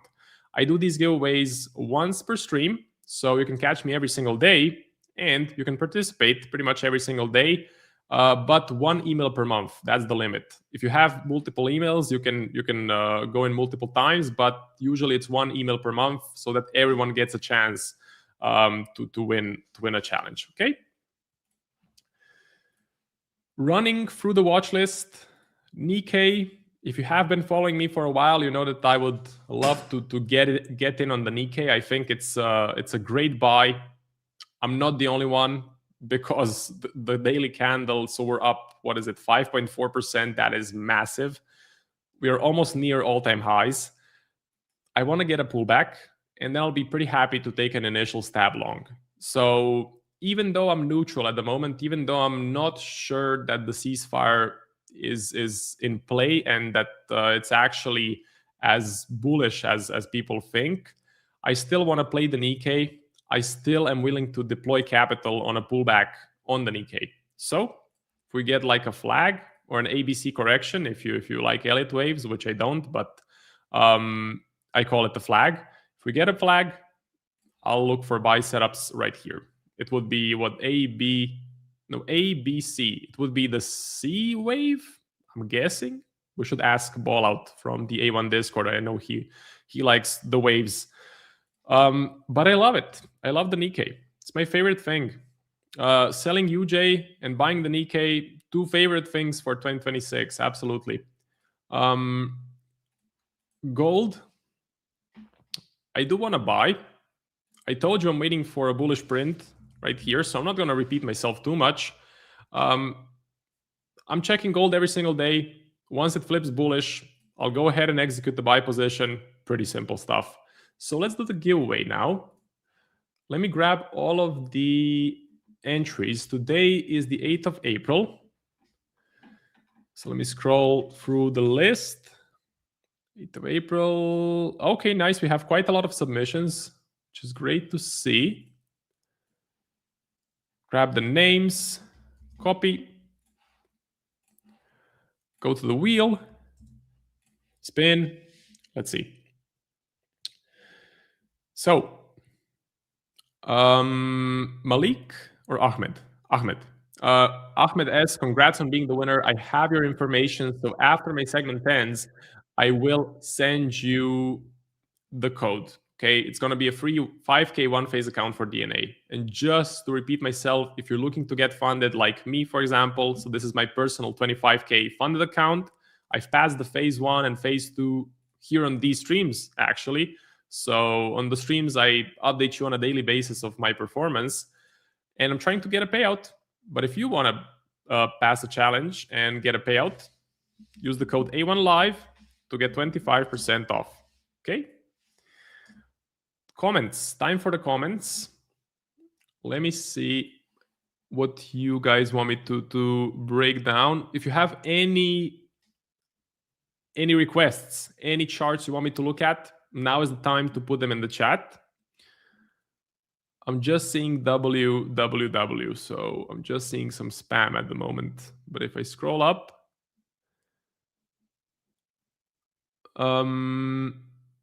I feel like we have 1 month before the Aussie starts losing strength. Aussie CAD is a really nice play. CAD weakness is something that Aussie is taking advantage quite well. The DAX. The DAX, sure, we can do the DAX. DAX, German stock market. Personally, I think there's much better things out there. I think the DAX looks horrible. I think we are near the levels from 1 year ago, which just tells you to run from this. I think S&P is a better play, and I think that EK is a much better play. Germany or Europe in general does not seem to be doing well. If we do some analysis on the Edge Finder, if we look at the GDP for Europe, I mean, it's not great. It's near 0.1, 0.2. It's pretty bad. Inflation, let's take a look at the inflation. I think inflation is fine. If I remember correctly, inflation is fine. 2.5%. It's not like a big issue.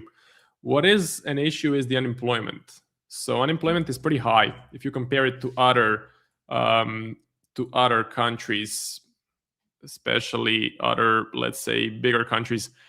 6.2%, but staying steady, if I'm not mistaken. It's not rising.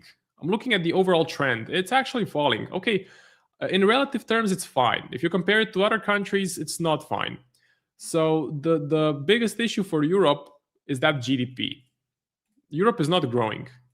Europe is stagnating. So this is really, really bad. 0.2%, 0.1, 0.3, not great. So the DAX, I don't like it. Personally, Nikkei number 1, S&P or the Nasdaq 2 or 3, then maybe the UK 100, and then you have the DAX. So that's my thinking behind it. That's kind of my structuring. Let's see, gold, GBP NZD long, then I'm betting on FOMC is dovish, so waiting long, Taco Marco, DXY is bearish. So DXY to 95. Can we look at the DXY?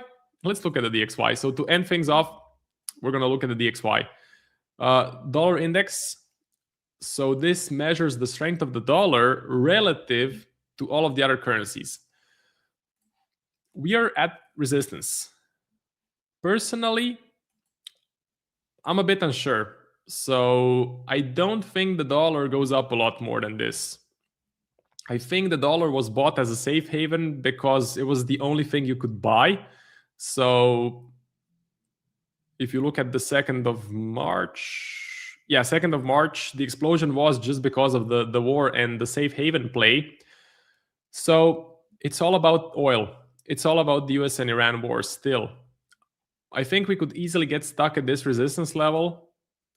Personally, I'm not convinced that the ceasefire means an end to everything. I'm not convinced that the dollar just flies to initial levels and stays there.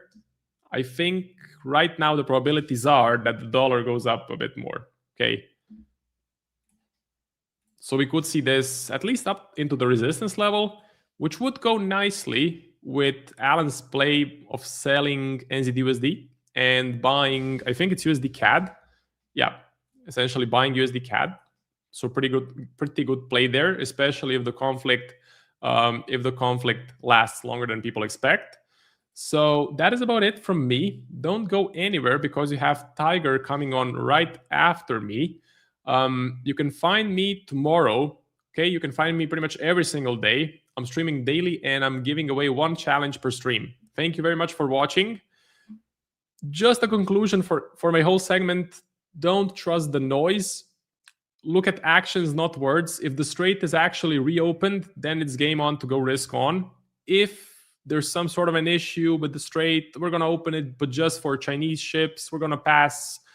We're going to let 10 ships pass and that's it. Not a good sign. So keep an eye out on words or on actions, not words. Thank you very much and see you tomorrow. Goodbye.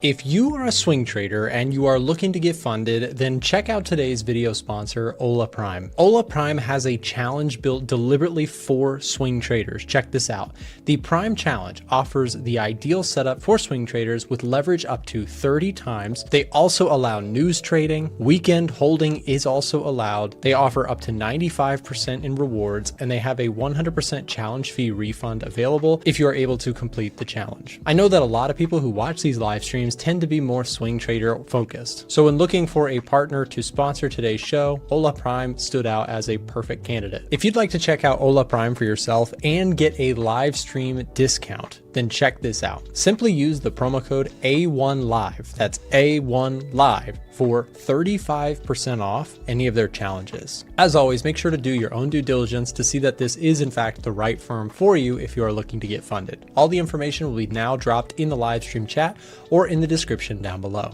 Now back to the stream. Well, what's going on, everybody? Happy hump day. Happy Wednesday. About said Tuesday.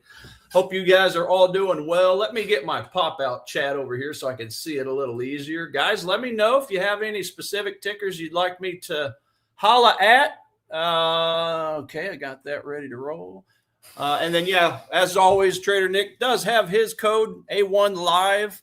If you guys are looking for a prop firm, 35% off the account of your choice. So take your pick, guys. You got Ola Prime. You got DNA funded as well that Marco brings up every day as well. They're both pretty good. I think they're both good in their own ways. I was kind of doing a little comparing and contrasting, so to speak. So, yeah, they're really both, you know, there's definitely pros on both sides. So take your pick. You're not going to hurt our feelings which one you choose, but at least you got a couple options now. And I'm sure at some point, you know, you never know. Maybe Nick may have some more choices in the future. So, but that's what we have at the moment. So definitely give it a look. And as always, let us know if you have any questions on that. Bunny YouTube, can we check out Kiwi Dollar? Kiwi Dollar make you holla. Let's do that. So it is at the bottom, still giving us a nice bearish signal. Let's go have a look on the technical side. Kiwi Dollar. So on Kiwi Dollar, okay, just like the Euro Dollar, just like all these dollar-based, everything, guys, obviously flipped and did a 180-degree retracement, if you will, whenever we had the ceasefire announcement last night. Kiwi Dollar is no different. Now, since we're wanting to short this thing, according to the Edge Finder, I really, really, really like what it's doing as far as retracing higher to a premium spot to be able to look at a possible sell. Now, because these things have retraced so hard, I'm probably going to forego the 1 hour. Like in this case, instead of looking for a 1 hour bearish candle, if it hits one of my supply zones, probably going to make it a 4 hour candle. Okay, I want to see a 4-hour bearish engulfing candle instead of a 1 hour, just so that it can give me another hour, you know, another couple other hours to prove that it's actually done going up, because that's currently where we're at. I mean, there's your 4-hour chart, and obviously I'd have to have a break. So like, you know, assuming we had a supply zone in this particular area, which also coincides with a former support resistance, which is this blue dash line that we see right here. Okay. Resistance turned to support. You could argue turn to support here as well. A little bit of support here, support right here. And then currently, is it going to turn into resistance? Well, you know, it's a very good possibility. I just personally don't really see the kind of supply that I like to see, supply zones right here. This is just one of those big retail chops, right? Just this whole area right here. So a little hesitant about short selling in this area, just because of the chop.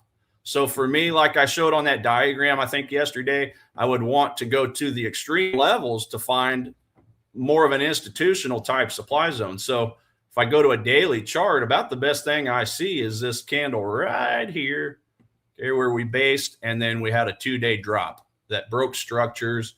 You can see I do have a red supply zone right there, kind of half in and half out of that daily. That's actually was that a 4-hour? What did I draw up? 4-hour? Yeah, basically a 4-hour supply from right here. And I think we might have just, no, you know what? I think I drew that up on like an 8-hour. Let me double check this. 8H. Yeah, 8-hour. So I basically drew this up on one of those funky time frames, guys, taking a look at this supply. Okay. This candle right here. So that would be the 8-hour. Now there's obviously, you can, you know, it doesn't matter. I mean, 8-hour, 6-hour, 4-hour. The point is you had some consolidating here across that 4 to 8 hour, you know, span of time. So we did, however, kind of already bounce into the bottom of it. And that's why I colored it light red, because as you can see, we've already gapped in. Talking about these I'm sorry, not gapped in. We wicked in. Talking about these wicks right here. So I don't know that I want to be, I think what I'm going to end up doing at this point is sticking to the fact, or sticking to the actual daily zone itself. And as you can see, I've got a white dash line kind of coming out of this. So if I drill down smaller time frames, I do believe I have a 1 hour hiding in there, kind of a 1 hour supply with the gap down. So that's currently where I'm looking. But again, I just want to see a little more proof, guys. I mean, it's nice to see this risk on movement in all the assets. It's nice to see oil dropping. I know drivers are going to be happy about that here shortly, when hopefully that starts to help the prices of gasoline at the pump. But I just don't know that 1 hour of proof is enough. I want to see a 4-hour bearish engulfing candle. So I'm waiting for price to simply pierce the daily zone, and then, you know, start looking at a possible short like that on Kiwi dollar, since you asked about it. 4-hour proof instead of 1 hour. Is that too much to ask? Right? I just want a little more proof. Trust but verify. And kind of like Marco said at the end there, okay, still a little skeptical. So, I mean, I wouldn't say I'm skeptical. I just want to see a little bit more proof than just a 1 hour candle. So that's where I'm currently looking at, just to kind of package up your answer for you. 5,900 level. That's a nice key psychological round number as well, at the proximal line of that daily supply, which incorporates this little hidden 1 hour zone at the top of this 8-hour, 4-hour zone as well. So that's where I'm looking at for Kiwi dollar. Hopefully that helps out. Let's take a look up here. What's going on, LM Zen World? KDX, thanks. Having a great day. Pound New Zealand longs, Bunny is asking also. Okay, well, the Kiwi dollar, okay, it is definitely one of the weaker currencies. In fact, guys, the Kiwi is now at the bottom. So the Kiwi decided to take the Swiss franc and kick it upstairs, and it now has taken over the basement. Just isolating the 8 majors. Okay, so I don't personally pay as much attention to the lira or the South African rand. I do pay attention to the yuan, just to see how it coincides with Australia, since that's one of Australia's biggest trading partners. But other than that, yeah, I could really care less about the Turkish lira at the bottom. So as far as I'm concerned, 8 majors, the Kiwi, and is actually sharing some space down there with the Canada dollar. So I love the idea of shorting the Kiwi and the Canada dollar. Not as much hype on shorting the Swissy, since they did have a pretty good series of reports that came out. I do believe they had, what was it, the PMI data? Let me look. And their unemployment rate, I think it was. So let me just go take a quick look at the Swiss franc. Swissy. They had the services PMI. So they had a bullish reading, guys. Okay. It was only 0.1% higher than forecast, but that's all it takes to flip this box from red to blue and give it a little bit of a bullish boost. And then the unemployment rate did come out where they had 0.1% of a decline, which was nice to see for the Swiss and buying the Swissies. So there's that, 42%. And you got to be careful about this, guys. When it comes to these economic calendars, sometimes I have noticed when it comes to like FX or Forex Factory and Rebate King FX and whatever, there's all kinds of economic calendars out there. But sometimes you can actually, sometimes these numbers don't always line up. And I know I've mentioned this in the past to you guys, but if we take a look at the, let's see here, this is Tuesday. Where's the Swissy? Swiss. Okay, unemployment rate. So see, on this calendar, it had a different set of numbers. Okay, it had 3%. But then if you go look at a Rebate King FX, just as an example, it's kind of another calendar I like to keep an eye on. I think it's a pretty good one. And you go look at that same report, well, there you go. Different set of numbers. Forecast 3.2, beat was 3.1. And I'm not sure exactly which one Nick looks like, but all the other calendars I looked at, they all match what this shows right here. Okay. Trading View calendar was the same, and others. So just be careful of that. When in doubt, if you have the Edge Finder, just go check out here. Check it out here. I know Nick's got the best. I know he's got the best sources. And you can always go down here and verify that data here. Let's see, that was the unemployment. I'm sorry, looking at the wrong report. Labor market, that's what I'm trying to find. Unemployment rate, switch to Swissy. Okay. And then you can actually get your kind of a graph of all the recent scores, if you will. So just thought I would point that out because that was the first thing I noticed when I saw that Edge Finder this morning and I saw that the Swissy had gained some strength. I'm like, well, how is that? Because this report here shows a different thing. So at that point, I just go to the other 3 or 4 calendar sources and verify and notice that this one must be monitoring something else or whatever. Could be a subcategory. I don't know. There's so many categories to some of these reports, it kind of gets crazy. And that's generally why I like Forex Factor, because it kind of thins it out and only gives us the top line. So I don't know what's going on with this, but nevertheless, this is the correct scoring that we see on the Edge Finder. So it pulls from Alan's secret folders. There you go. Okay, Alan, the direct source. Okay. So yeah, you just got to be careful with these calendars. What else we got up here? Oh yeah, you were asking about Kiwi yen though, or Kiwi Swiss. Kiwi pound Kiwi. Sorry guys, I'm getting my words mixed up. Pound Kiwi. Let's go have a look at the text. Pound New Zealand, and then I'll tell you guys about my trade I had closed out last night as well. So yeah, same thing. You know, we're kind of butting into this little bit of support area as we speak. If I'm just looking specifically for zones, I don't really have anything right there where I pointed at my screen like you guys could see me pointing at my screen. But as you see right here, we do have a old zone that I was keeping an eye on, and it did bounce in and then pushed up. I can't use that because it's already been touched. It's already been mitigated. But interestingly enough, kind of in the middle of the drops that we saw on these all these assets after the announcement came out, this you guys see I got a white line. So that's actually a 1-hour zone. And what did we do? We wicked into it beautifully and pushed right back up before continuing the drop down. So I didn't have balls big enough to be trading this. I just felt like it was too close and way too volatile, since it was, you know, again, like I mentioned yesterday, this isn't really a red folder event. This is like a purple event, a purple folder event, so even stronger. So it didn't care, guys, about any of my supply or demand zones when this came out. And I'll show you that here in just a second. But anyway, just to finish up the analysis on your question here. So yeah, I'm still keeping an eye on this zone that's further down. This is basically kind of a 2-hour zone. We're getting past all this sideways congestion. And I got to be honest, even that might have too much congestion to the left. I got to be candid about that.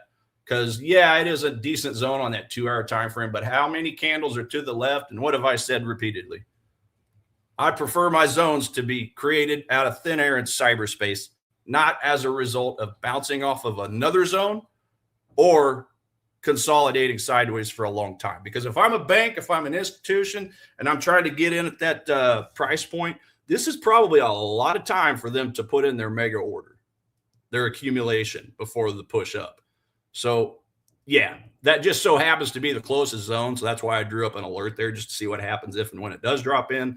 But I think for today and hell, maybe even the rest of the week, until we get some stability on, hey, did we actually get confirmation that they've opened the strait? Now, I know they've let some ships through, but if we get some concrete, hey, this is open type stuff, kind of like Marco said there at the end, I think I'd be a little more okay with coming down to my normal confirmations as far as getting in trades. 1 hour reversal candles, okay? But for now, I'm sticking with a 4-hour candle, especially because we already did have a rocket that attacked an Arabian pipeline. And this happened like 2 or 3 hours or so, maybe more, I don't know, a few hours after the agreement came into fruition. There was already an attack on one of the pipelines that basically supersedes the Hormuz Strait and sends oil over to the west of Arabia.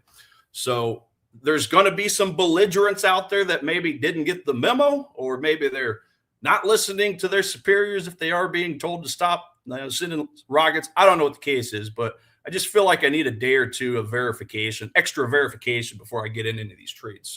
So yes, this is a possible spot.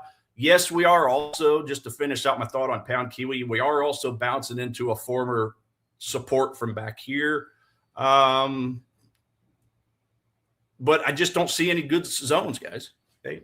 Maybe there's other trading styles where it would allow you guys, where it would allow somebody to get into a trade down here. It is offering us a nice discount, obviously.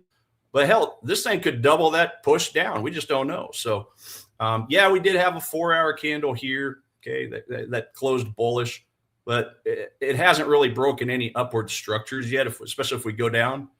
This is nothing but what? Lower lows, lower highs so far. So I'm afraid to be buying despite the bullish bias until we get a series of higher highs and higher lows, just exactly like we've been talking about lately for the indices, which, although we did get a nice gap up on the broader indexes today, we still don't have a series of higher highs and higher lows. So if you want to call the bottom, if you want to try catching a falling knife, okay, I wouldn't advise it, but maybe this would be a spot to do it. I'm just not prepared to do that. So just be careful on this thing. If you want my honest opinion, again, 1 hour time frame, 4-hour time frame, I just need a series of higher highs and higher lows on this thing. So there's pound New Zealand for you there. My trade. So my trade finally closed out last night. I got to say, and I was happy with it because it did give me a profit. You guys remember I had this profit target at this swing high after I bought into this 4-hour demand zone. Let me go to the 4-hour chart. So we bounce into the zone. We start getting a little bit of slow higher highs and higher lows. We did come down into that last chance 15-minute or 30-minute demand zone right here, and we bounced in there. Again, I was already in the trade. Had I not been in the trade, that might have been a second chance opportunity. 50 is over the 200. Our RSI didn't really drop down to the oversold level, so that might have held me up. But nevertheless, it ran. And it got pretty much most of the way to my profit target. But obviously, when the announcement came out with the ceasefire, it just pushed through like crazy. I left a lot of money on the table, guys, as you can tell, but I'm okay with that. I'm okay with that. I didn't want to be too greedy because just as fast as it went up, And just as sure as it went up like crazy, it could have very easily retraced all that and went the opposite way. You just never know that. So the pound liked it, didn't quite benefit the CAD, obviously, because the CAD's tied to oil and oil saw a big drop. Okay. So overall, this was a very good catalyst I needed to get my trade over the finish line. So yeah, good stuff. No trades at the moment. Got to find something new, obviously, which I'm working on throughout the course of the day. And then, yeah, I just thought it was kind of interesting. I actually left just to show you guys all my alerts that have hit recently, just so that you can get an understanding of, hey, whenever these, whenever these geopolitical events come out, you can't trust almost anything until it kind of sifts itself out. So let's see here. Let's see. Oil, okay, was keeping an eye on oil. It just blitzed through all these demand zones, as you can see there. Dollar Swiss, same thing, blitzed through all the zones, blitzed through a daily 4-hour confluence right here, guys. That's a pretty powerful push up. Kind of getting a little bit of bounce from this 4-hour zone right there. But the point of me showing you this is just to understand no trading style is perfect. Supply zone broken through there. Okay, euro dollar broken through there. The point of this is no matter how good our trading style may or may not be, these geopolitical shockers like this will just chew through everything. Technicals mean nothing. The fundamental calendar means nothing. It's all about impulse. Fear and greed are in the market. There you go. And then, yeah, Bitcoin. I know I kind of touched on this yesterday. We did bounce off that zone and then flew up pretty nicely, which was kind of sad because we had a bullish signal for Bitcoin for a short while up in this area on Monday. And then by the time we dropped down, it had dropped to neutral. So down to a 4 or a 3, I think it was. So I ended up ignoring this nice demand zone. But again, it didn't care. Okay, the zone. And it was already up into this area by the time the announcement came out. So, hey, you know what? C'est la vie. The point is I stuck to my guns on the Edge Finder. Edge Finder is my boss. Sometimes trades will hit the zones and work perfectly. But I think more often than not, they may not work out as well. And I have seen that. So let's see here. Bonnie YouTube. Oh, yeah. Aussie Kiwi. Let's take a look at that for you. Aussie Kiwi, Aussie Kiwi, Aussie Kiwi. There you go. Same thing. We had a drop. We got a plus 10. We do have a zone over here I've got marked out. Now, this is kind of a similar story to your first question about pound Kiwi. We do have a zone, but if you look to the left, that's way too many candles for my taste. So anytime I get these zones that are in a big solid, a big giant consolidation to the left, I'm not saying I'll ignore it. I'll just, I'll stick hardcore to really all of the odds enhancers. Okay, is VSA, volume spread analysis activity. The institutional type of activity. Is it picking up on the way out? Is it giving that bullish engulfing candle? Is my 50 over my 200? Has RSI reached an oversought level of 20? I may even pull out anchored VWAP just to see if I can get a touch from my VWAP. I do pull that out from time to time if I like something, but my gut's just telling me, I don't know. So sometimes I'll pull out anchored VWAP just to see which side it's on. As kind of a final odds enhancer. But, just an initial -1 is not only the fact that it's got a lot of candles to the left, but it is a skinny zone at the same time. That's kind of thin for my taste. Oh, and by the way, we bounced into this overhead daily supply zone that was created way the heck back here on, look at this. We're going back into the Wayback Machine, ladies and gents, on this one. Okay. Taking a look right here from April of 2013. Now, you guys may think that sounds just stupid and completely ridiculous, but you cannot, if you're a supply and demand trader, you cannot ignore these higher time frame zones, no matter how far back they go. You just can't. Okay. A lot of people will say that if it's like 2-3 weeks, if it's a month old, if it's 3 months old, it's too old, it's expired. No, major levels never get forgotten. Okay. That may be, I don't know if that's a hot take or not, but from everything I've been taught from my mentors and from everything I've seen, guys, it doesn't matter how far back you go. Okay? They can definitely come into fruition at some point into the future. So yeah, that's where we're at. So I personally, just to finish, put a button on that question for Aussie Kiwi. I wouldn't be interested in buying it because we have bounced into that zone. Just going back to a daily. Yeah, I would definitely have to wait for something down below. Now, let me look at a weekly time frame. Yeah, not really liking the weekly look to it. Daily, that's too many candles. Yeah, again, I did draw up this zone a little deeper here. So we got the one zone that's got way too many candles for my liking. It's too skinny. And of course, it's too close to that supply zone that butted in. I think I would be waiting for this price action all the way down here, to be honest. I'm not even going to leave my alert there. I'm bringing my alert down here because at least if we look at this zone over here, look at how many green candles in a row we had. Yes, we did have some consolidation kind of in this general area, but at least this is at the bottom of that. So it's not like this zone is kind of in the middle of this sideways chop, if that makes sense. And that might even be cutting it too close. But at the end of the day, you know, we do have a very bullish signal, but we cannot deny that we've bounced off an old supply zone. And not to mention that the ceasefire announcement caused everything to drop. Okay, caused that asset to drop. So, yeah, I would just be careful. This is, you know, this is a swing low. This is a swing high. I just don't see any zones. And this right here, where it's drawing out a zone for me, has no volume spread analysis on this little mini expanded range candle up, as we can see by this blue tiny candle down here that doesn't mean anything. So that is not a zone. It is a zone. It's just a very weak zone, if that makes sense. Let's see. I got 4 minutes before Nick comes on. Let me see one last thing here.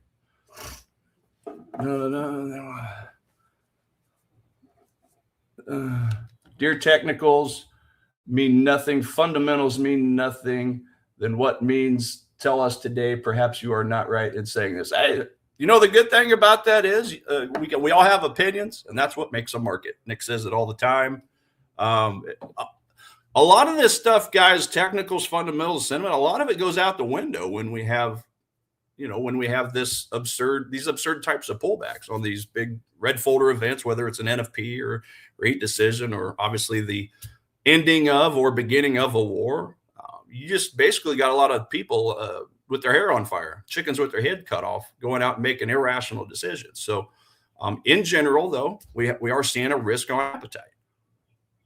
Okay, risk on appetite, but who knows? Who knows how much farther this could drop on some of these assets?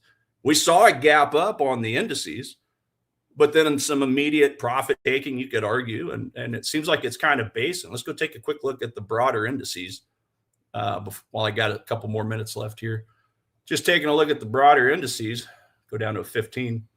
Okay, we had a gap up, a little bit of profit taken, and now it seems like it's a little bit more of a resumption. So a little bit of indecision, guys, at the moment. When you take a look at the last couple hours, it wasn't an indecision about which way the market was going to go to open the broader indices, but after pushing up, where's it going? It's going sideways. So people are just waiting for price to leave that box. That's where we're at right now on all these indices. We're going to break it down. We're going to break it up. That's where everybody's at. So your guess is as good as mine. Again, it just all depends if the ceasefire holds. It's obviously good news to get the ceasefire, but then you start hearing about the belligerents, okay? The people that have been even hours after the announcement is still sending rockets at pipelines and a couple other places. So, yeah, just be careful with that. You know, as always, we take a look at I look at Financial Juice. I know Marco, I know a few other people do. There you go. You start seeing headlines like this. We're preparing heavy response to Israel's attack on Lebanon. Okay. So it's a ceasefire, quote unquote, but there's still uncertainty. So yeah, there you go. Who the heck knows? Some of this stuff just gets thrown out the window until we see a sustained direction. This, to me, is not a sustained direction. This is a bullish open, but it's not a sustained direction. We start getting some more higher highs, higher lows. Okay. then that's a little more, follow through with the risk on thought. But right now, it's, to me, risk on but hold. So that's about all I got for you today, guys. I think Nick's coming up to close out the show here in a minute. Do stay safe, ladies and gents. I'll see if I can find me a new trade to get into, and we'll discuss it further tomorrow. So with that, have a wonderful day. Nick is up next. Take care. Stay safe. This next segment of the live stream is proudly sponsored by the one and only Ola Prime. Ola Prime is easily one of the most impressive prop firms that I've come across, with an incredibly professional team. They offer fast payouts within 1 hour, up to 95% profit splits. They have the largest number of trading platforms. I mean, just take a look at this list. They have MetaTrader 4, MetaTrader 5, TradeLocker, DXTrade, MatchTrader, and CTrader, all available to their traders. And that's just for the Forex side. On the futures side, they have DX Futures currently, with Tradeovate and NinjaTrader coming soon. Ola Prime has one of the widest selections for challenges and funded accounts that I've come across, with a wide range of account balances you can choose from, like 5 all the way to 200K. And just take a look at the variety of different challenges you can choose from to fit your trading style. They have a 1-step or 2-step pro accounts. They have the 1-step prime, 2-step prime, direct accounts, Ola Prime, 1 challenge. I mean, you have a wide selection here. And the reason this is so important is that you as a trader have a unique style. Everyone does. And finding the right challenge to meet your criteria is very important. If you go through their website, which I encourage you to do so using the link dropped in the live stream chat right now, you can explore in full transparency all of the different account types, all of the rules, etc. They also offer news trading and weekend holding, and they have direct and challenge accounts available. For a limited time, stream viewers get extra discounts using the promo code that you see on your screen right now, and also through the link and promo code being shared in the live stream chat. Take your trading to the next level with Ola Prime. Now back to the live stream. All right, everybody, welcome back. Hope you're doing well. What a great lineup of show hosts we had today. I listened to a lot of it. Tiger session, excellent as always. And of course, Alan and Marco, and Marco's solo segment. We've got one heck of a show here at the A1 Trading Show. So shout out to all the other creators. Good to see you guys here. Thanks for sticking around with me. We've got about 1 hour to go over some markets together before we get the Fed meeting minutes, which, let me just pull this up, what we've got here. So yes, we have the FOMC meeting minutes coming out in 1 hour from now, which has the potential to move markets and could be very interesting to see how that comes out. Today's market reaction was incredibly positive to what we saw take place last night, yesterday evening. And I mentioned in a podcast episode that I was on today that it kind of all took place right around 3:45 p.m. yesterday. You had this announcement of last minute, I mean, truly last minutes, with this being so close to that 8 p.m. Deadline, a last minute ceasefire that we'll see how it all plays out from here.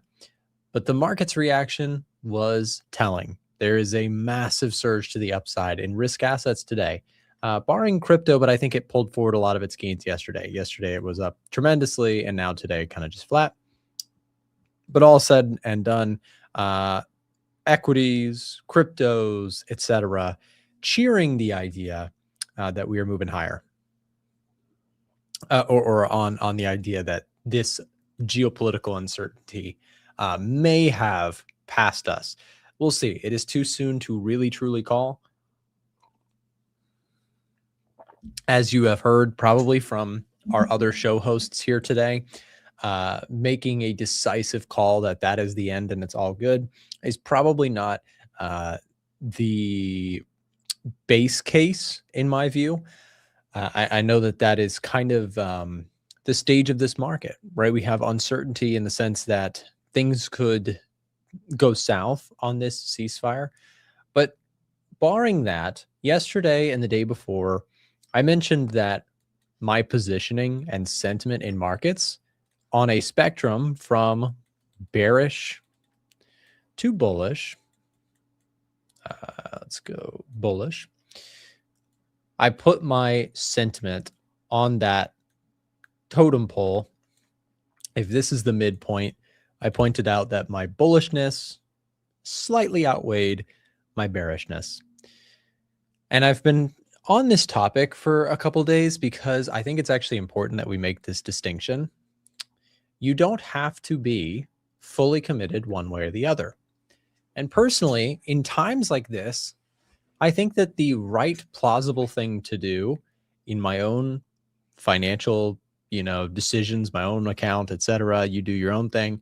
But for me personally, I feel that the right thing to do is to stay close to the center for now. Now, I don't like to stay there forever because gains in markets are usually going to come from being right on one side of these. But that is, in my view, a very difficult place to live right now. Granted, the market is telling you something the way it's moving. At least it's telling me something. It's telling me that this market, first of all, started going up before the good news came out. That's telling me that the market felt oversold and that people were coming in and buying the dip. While fundamentals are the driving factor behind why markets are moving, price action can also tell you something very important about sentiment, right? Sentiment, price action, oftentimes they kind of go hand in hand. But understanding that this market was very pessimistic at these lows, and we talked about it, gave way to potential upside moves. So I'm going to try to for the sake of making this more interesting, I'm going to speak my authentic, I always try to, but my most clearly defined, like how I am actually positioned, what I am doing. And you choose to do whatever you want. You should not copy me or anyone else blindly. You should make your own decisions, etc., etc. But I'll give you exactly what I'm doing in this circumstance. So I don't think that the right answer for me in the market right now in my account is to go full blown, full tilt bullish. However, if I had to, luckily I don't, as we're about to discuss, if I had to go one way or the other, would I go full port bull, full port bear? I'd be more on the bull side. I think price action has flipped bullish personally. I think that we got a very nice technical break, and I think it's clean on the Nasdaq. Take a look at this Nasdaq chart breakdown. So this level was like clear as day for the last few weeks. This level, support, support, support, support, held like a stone wall, right? And then it fell apart. And then we shot lower. And this was where we had that pinnacle moment of the market bottoming on bad news. Many people have commented on some of my videos recently suggesting that we could be seeing the market in the formation of a bottom pattern with anger. And it brought me right back to April of 2025, literally 1 year ago, where the market put in its absolute lowest point on bad news. Now, that is very confusing to traders at first glance. You might say, well, how can the market bottom when there's it can't be at a bottom? The market's so pessimistic. It's so bad out there. It's going to get worse. The market is fascinating. It's very forward looking. And so at any given time, it's looking at what next, what next, what next. If you're kind of newer to markets, that's very hard to comprehend because you're thinking, the world's about to end. How could the market go up? But the market is thinking the world could end a week ago and is now thinking they might not want to let this happen, or they're starting to put into formation negotiations, conversations. The next move might be higher. And so the market is so smart that it starts bottoming before the crowd starts chasing it. Does that make sense? Alan says that put premiums were sky high and that people were ready for the worst. Let's dive deeper into that because Alan makes a wonderful point. And when you get this, guys, when you start understanding this, your brain starts going a mile a minute because you're like, whoa, wait a second. Market can bottom on bad news because the bad news was already expected. And the suckers, unfortunately, and I'm not saying this in a harsh way to try and make fun of people, but rather the people who are still learning learn the hard way that the market is sometimes 3 steps ahead of them. They read on the headlines, oh my gosh, Trump said something crazy. The market figured that out 3 days before that. And so you're chasing your tail if you're watching the headlines. You're chasing your tail if you're getting freaked out and selling or buying erratically, chasing what's going on. It's part of the reason why the old expression buy low, sell high is actually really hard psychologically. You know, from a long-term perspective, history might suggest that some of the best times to buy stocks, for example, are when people think it is the worst time to buy stocks. I'll show you because I'm about to get into some sentiment tools. It is especially useful to have the right indicators for tracking sentiment in times like these. Recently, we saw spikes on the put to call ratio, right? Put surging on the S&P 500. Maybe we can also look at other things just to see what was going on where are we at? Nasdaq, maybe? Yeah, look at this. So Nasdaq saw on the put to call ratio, puts exploded in popularity. People went out and bought puts like crazy. Oh my gosh, the market's going to fall apart. I got to buy some protection.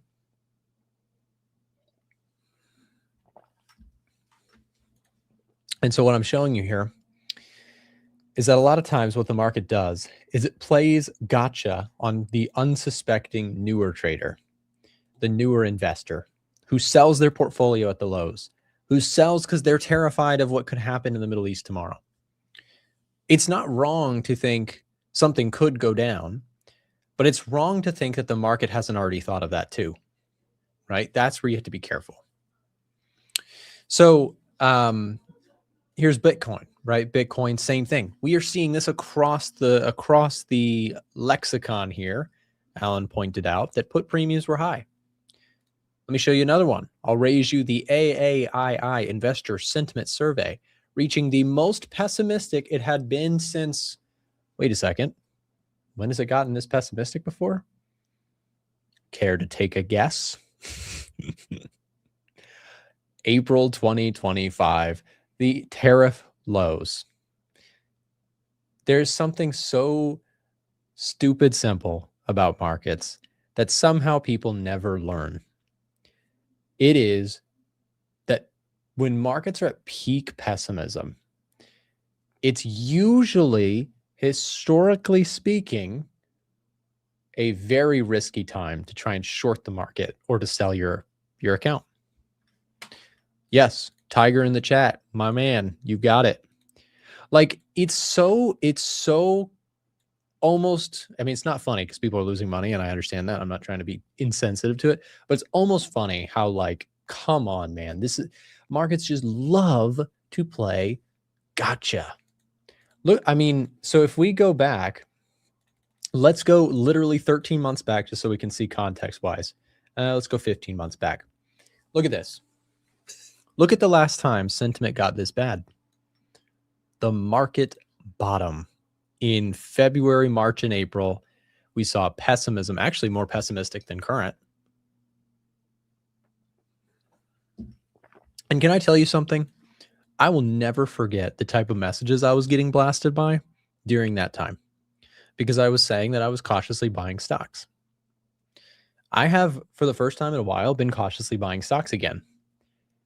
From a longer term shopping for stocks that I like for the long term, like this is what I like to do.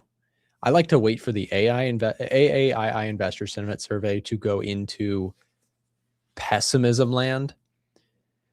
And on a sick and twisted, weird way, when I have a bunch of people commenting that like, there's no way you should be buying stocks, that you're stupid for doing that, which I don't have nearly as aggressive this time around, but I do have, people who are like, you cannot be serious. Buying stocks is so dumb here. When you start seeing those messages, I am, again, just for historical reference, that has usually been like the best time in the world to buy stocks. So from a long-term perspective, what have I been buying? Well, I still have shares of Meta, which are flying today, which is awesome. I am up 1.36% today. The SPY is up more than me today.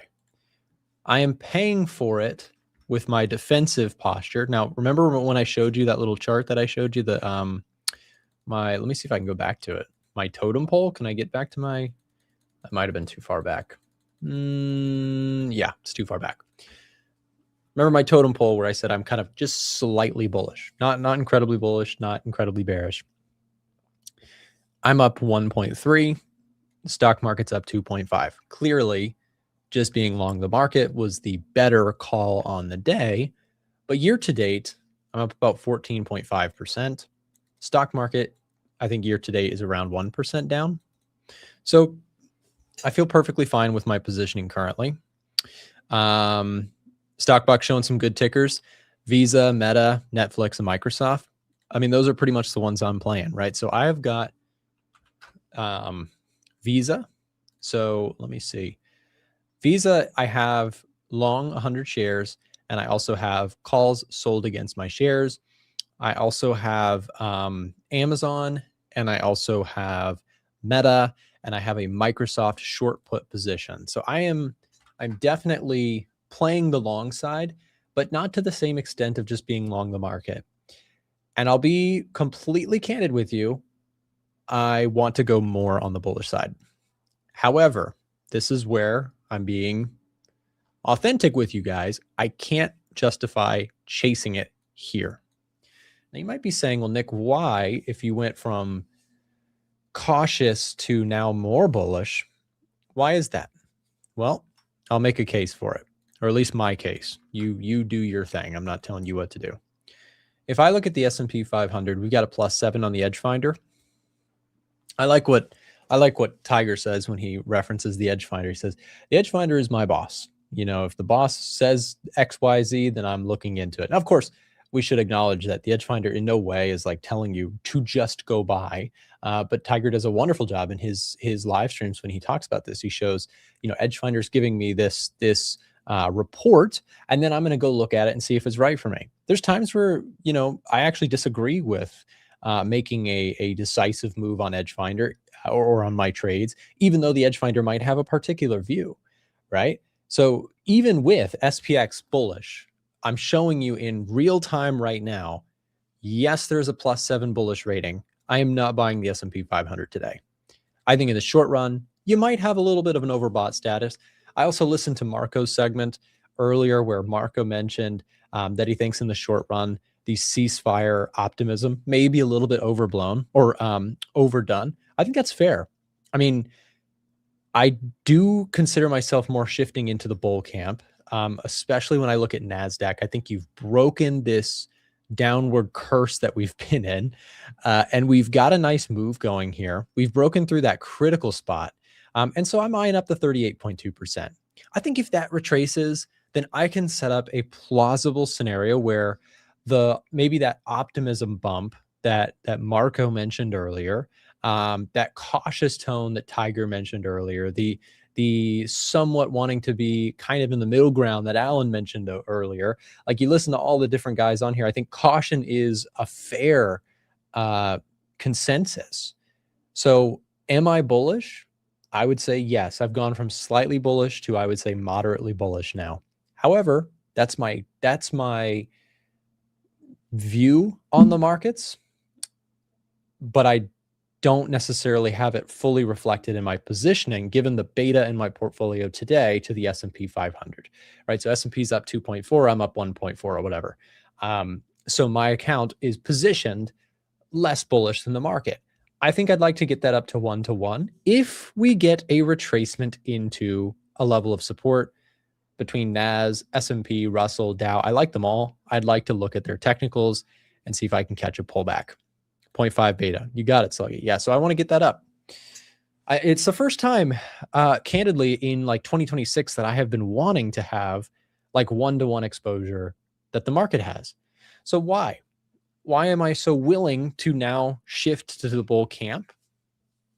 Well, because there's a couple things. Earning revisions for U.S. stocks, earnings guidance, forward-looking expected returns for major companies in the United States have been revising higher during this whole period of time. economic metrics have been holding up strongly. And I do think that in the bigger picture, cool heads prevail might actually work out here. Yes, it's a 2-week ceasefire. No, there's not a certainty on how this thing may play out. But I think we've seen to an extent the desire of both sides to recalibrate and stop the wartime stuff. Trump doesn't want to look like a war criminal, and Iran doesn't want to get blown up. I think that cool heads on both sides will hopefully prevail. There's no certainty. Iran is unpredictable, and the White House also has been all over the place in regards to this circumstance. Granted, there is the fog of war for a reason. Both sides are going to stay kind of hidden in their true, ways of doing things naturally with war. But I think there is a want for both sides to see some kind of conflict resolution that also comes away with some kind of victory for each side. So I think that there is that narrative there. I think the market is also picking up on that. Price action would suggest oil, obviously dropping hard. By the way, I did get out of my oil trade. I put a SpongeBob meme out there because I felt it was very, very fitting for what went on. Let me see if I can show you guys this. Hey, by the way, if you're not in our Discord, we just dropped a free Discord chat. If you guys are in the Discord, members, obviously we still have our private conversations, and you can see trade alerts, etc., shared inside of the VIP room. And we have a full, list of VIP only content. But for people who at least want to join and check it out, the link to join our free Discord is now in the live stream chat. You can join our free trading chat room. We just opened that up yesterday, or Monday. So join us in there. What was I going to say? I was going to say, oh yes, I was going to show you my SpongeBob meme. So I posted my long position in oil to members like a week ago. And I posted this meme because I felt it was very fitting. I got taken out of my oil longs like moments before. Now I gave back some of the gains, right? So I didn't like close the highs and then, dip out. I saw that oil had been moving higher. I trailed my stop loss further in and locked it there. And then this thing like tanked, right? Fortunately, I was able to get out of the trade, took profits on it, and then it proceeded to absolutely just fall off a cliff. And so I put this very relevant SpongeBob meme of SpongeBob relaxing. But yes, I'm out of the oil trade. I'm no longer long. I also did have my euro dollar trade close out. So I took a euro dollar trade in 2 parts. The first part did hit target. So I did take an initial profit on the euro dollar, but then the second half of the position closed for a loss. The overall result of both trades was a slight profitable position. I also this morning closed out of my SPY short puts, which were a really profitable position. I was able to close out of 63%, give or take, of max profit. It was around a $2,100 profit.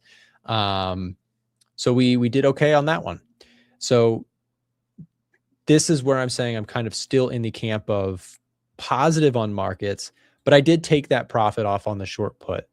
It jumped up a huge amount in terms of open P&L. And so I just snagged that, took profits on that. And that leaves me to where I was just discussing. I'm telling you now that I would like to be more long the market. Granted, I can't justify just jumping into a long. I would like to see a little bit more of a pullback on the S&P and the Nasdaq. So I've got my level marked up on Nas. If we were to see this thing roll over here in coming days, this 38.2% retracement stands out as a level that I would be interested in possibly taking a long position on. The S&P 500, probably this 6630 level. I do think that we have recaptured the 200-day. Yep. So if we were to come back in, retest this 200-day to this 66 20 level, let's call it, give or take.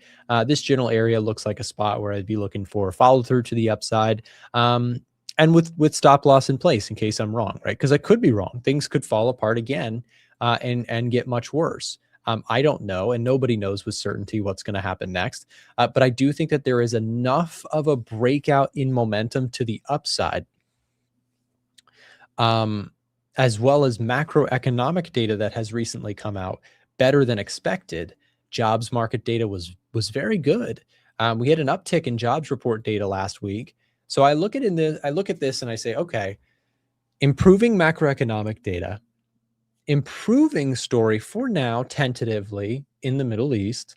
And I think that kind of puts together a story. Oh, and by the way, yields are falling. So probabilities for rate cuts might start to maybe get priced back in. I don't know how quickly, and it depends what goes on with oil, but oil prices dropped. So I look at this, and I think there's a decent risk reward on the S&P 500, in my personal opinion, on pullbacks. That's it. That's kind of my main thesis here.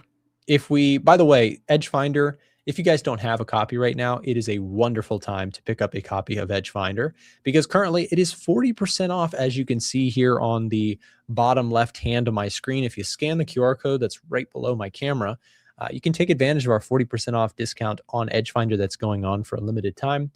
We kicked off the Edgefinder to the public. We launched it to the public in April of 2022.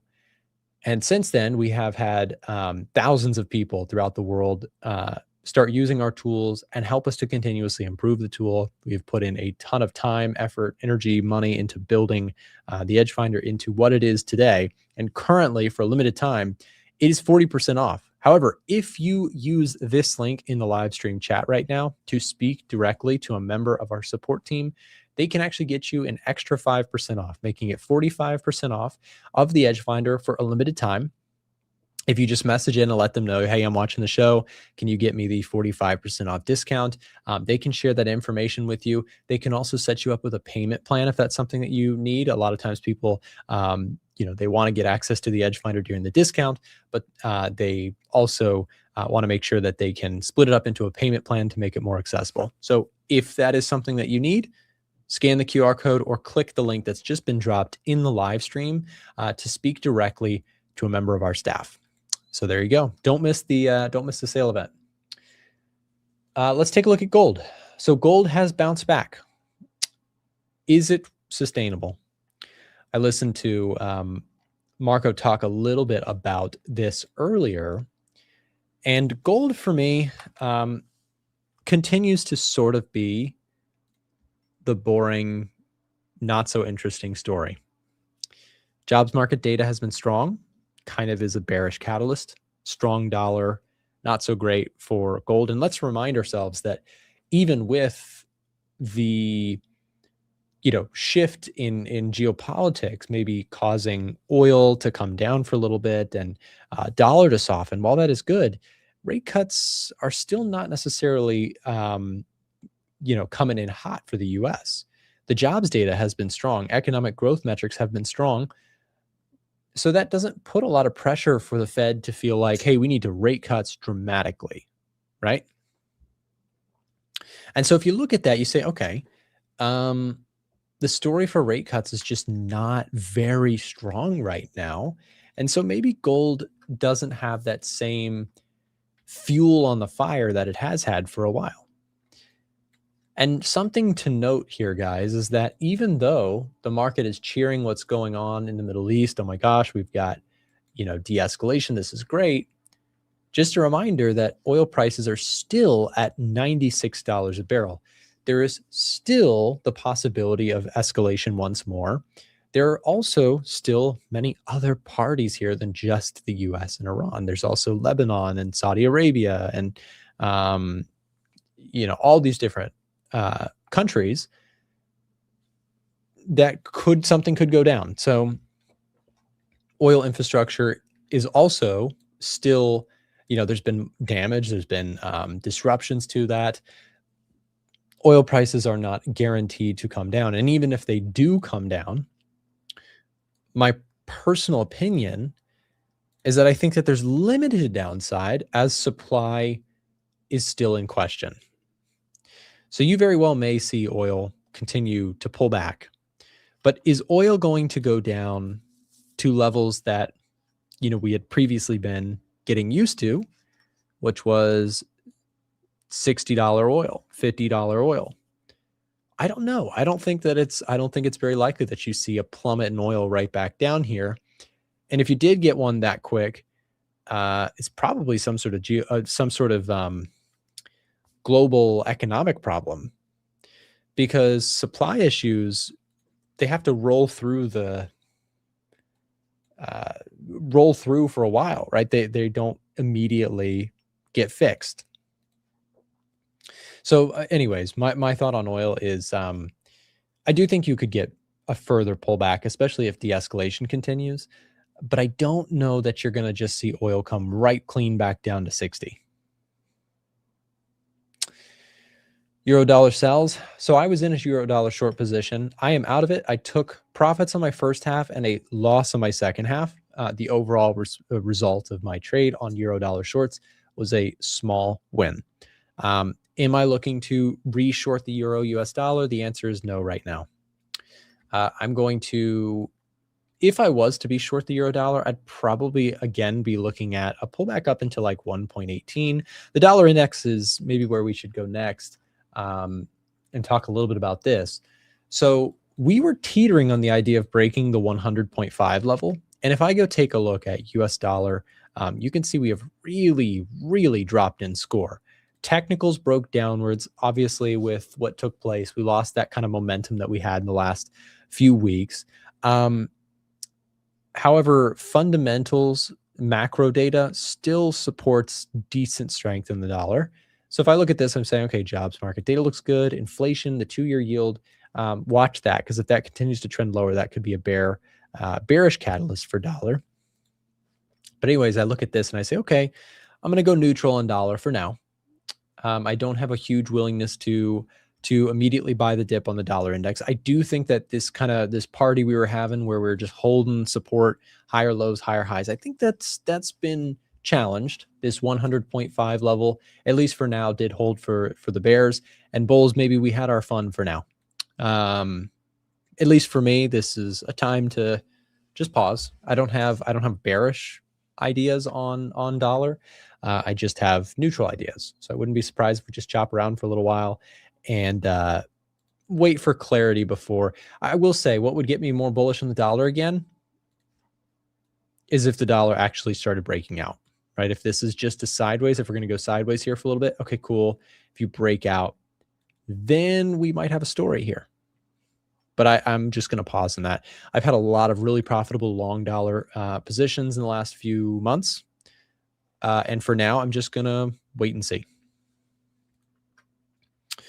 Yeah, US dollar definitely in neutral territory. US oil also fell into neutral territory with the shift in, some of the technicals too. This will actually probably go even more neutral as this updates and as we continue to see oil breaking down in technical price action. Right, so you had the momentum here that was very clean for some time, starting to break to the downside. So I'm just going to take my profits on this one and move on, see what I've got next. Again, as I've mentioned a couple times on the stream here today already, my main setup right now, I would like to be long indices on pullbacks. So if we get the retracement on S&P to 6650 to 6640, if we get Nasdaq pulling back to 24,250, if we get Dow Jones, I don't love Dow. If we look at Russell, maybe a pullback into this 2550 area. These are spots where I can see taking a defined risk long position. But I like the idea of waiting for constructive pullbacks on this stuff rather than trying to chase it up here. The VIX dropped 17% today. At one point, it was down 25% or something like that. So VIX has really cooled off, but understand that it is still elevated at 21. you still have possibility of escalation once more. And so in the meantime, I think the VIX remains, I don't see it falling dramatically below 20 unless you get some kind of more concrete plan. But here's one challenge I would give you too. I think that the markets, I think that the geopolitical circumstance right now is for now showing promising developments. If you wait for full, conclusive, all clear signals, the challenge becomes the market will be up here, right? And the problem with the reason I point that out is that a lot of times people will say, oh, I'm going to wait until, we get the all clear. I'm going to wait until we get the go ahead. By the time you get the go ahead though, a lot of the gains are gone. So for me personally, I think that the risk reward, the developments seem to be moving in the right way right now.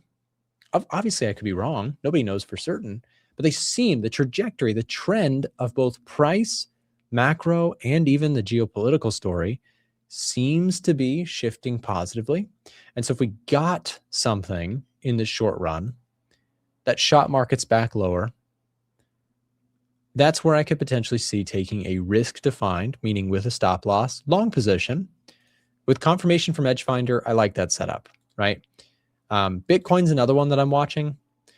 Bitcoin is interesting. I've mentioned that if we went full-blown risk on, that I think Bitcoin might actually break out of its funk that it's been in for quite some time.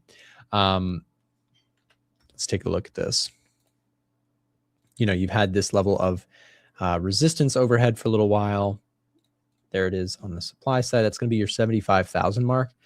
So if we get, something more decisive to the upside here for Bitcoin, maybe that is of interest. Also, I saw that I think the Iranians are like taking payments of some sort, their tax, in the form of cryptocurrencies. Someone maybe confirm that for me, but I thought I saw that.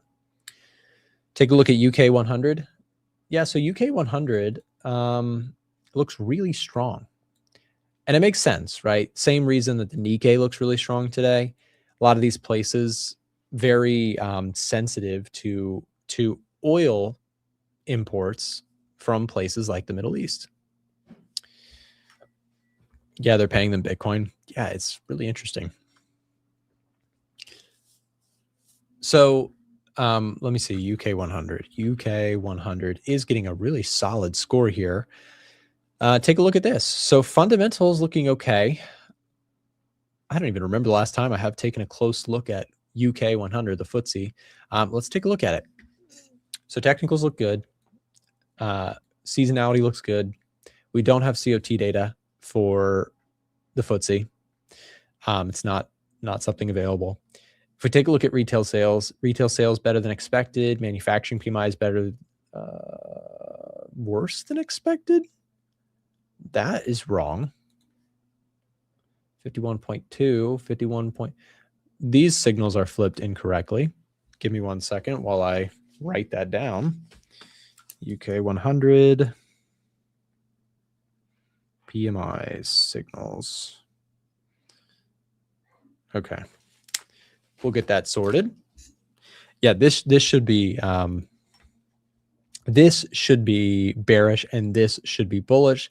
A more positive surprise is good for stocks and vice versa.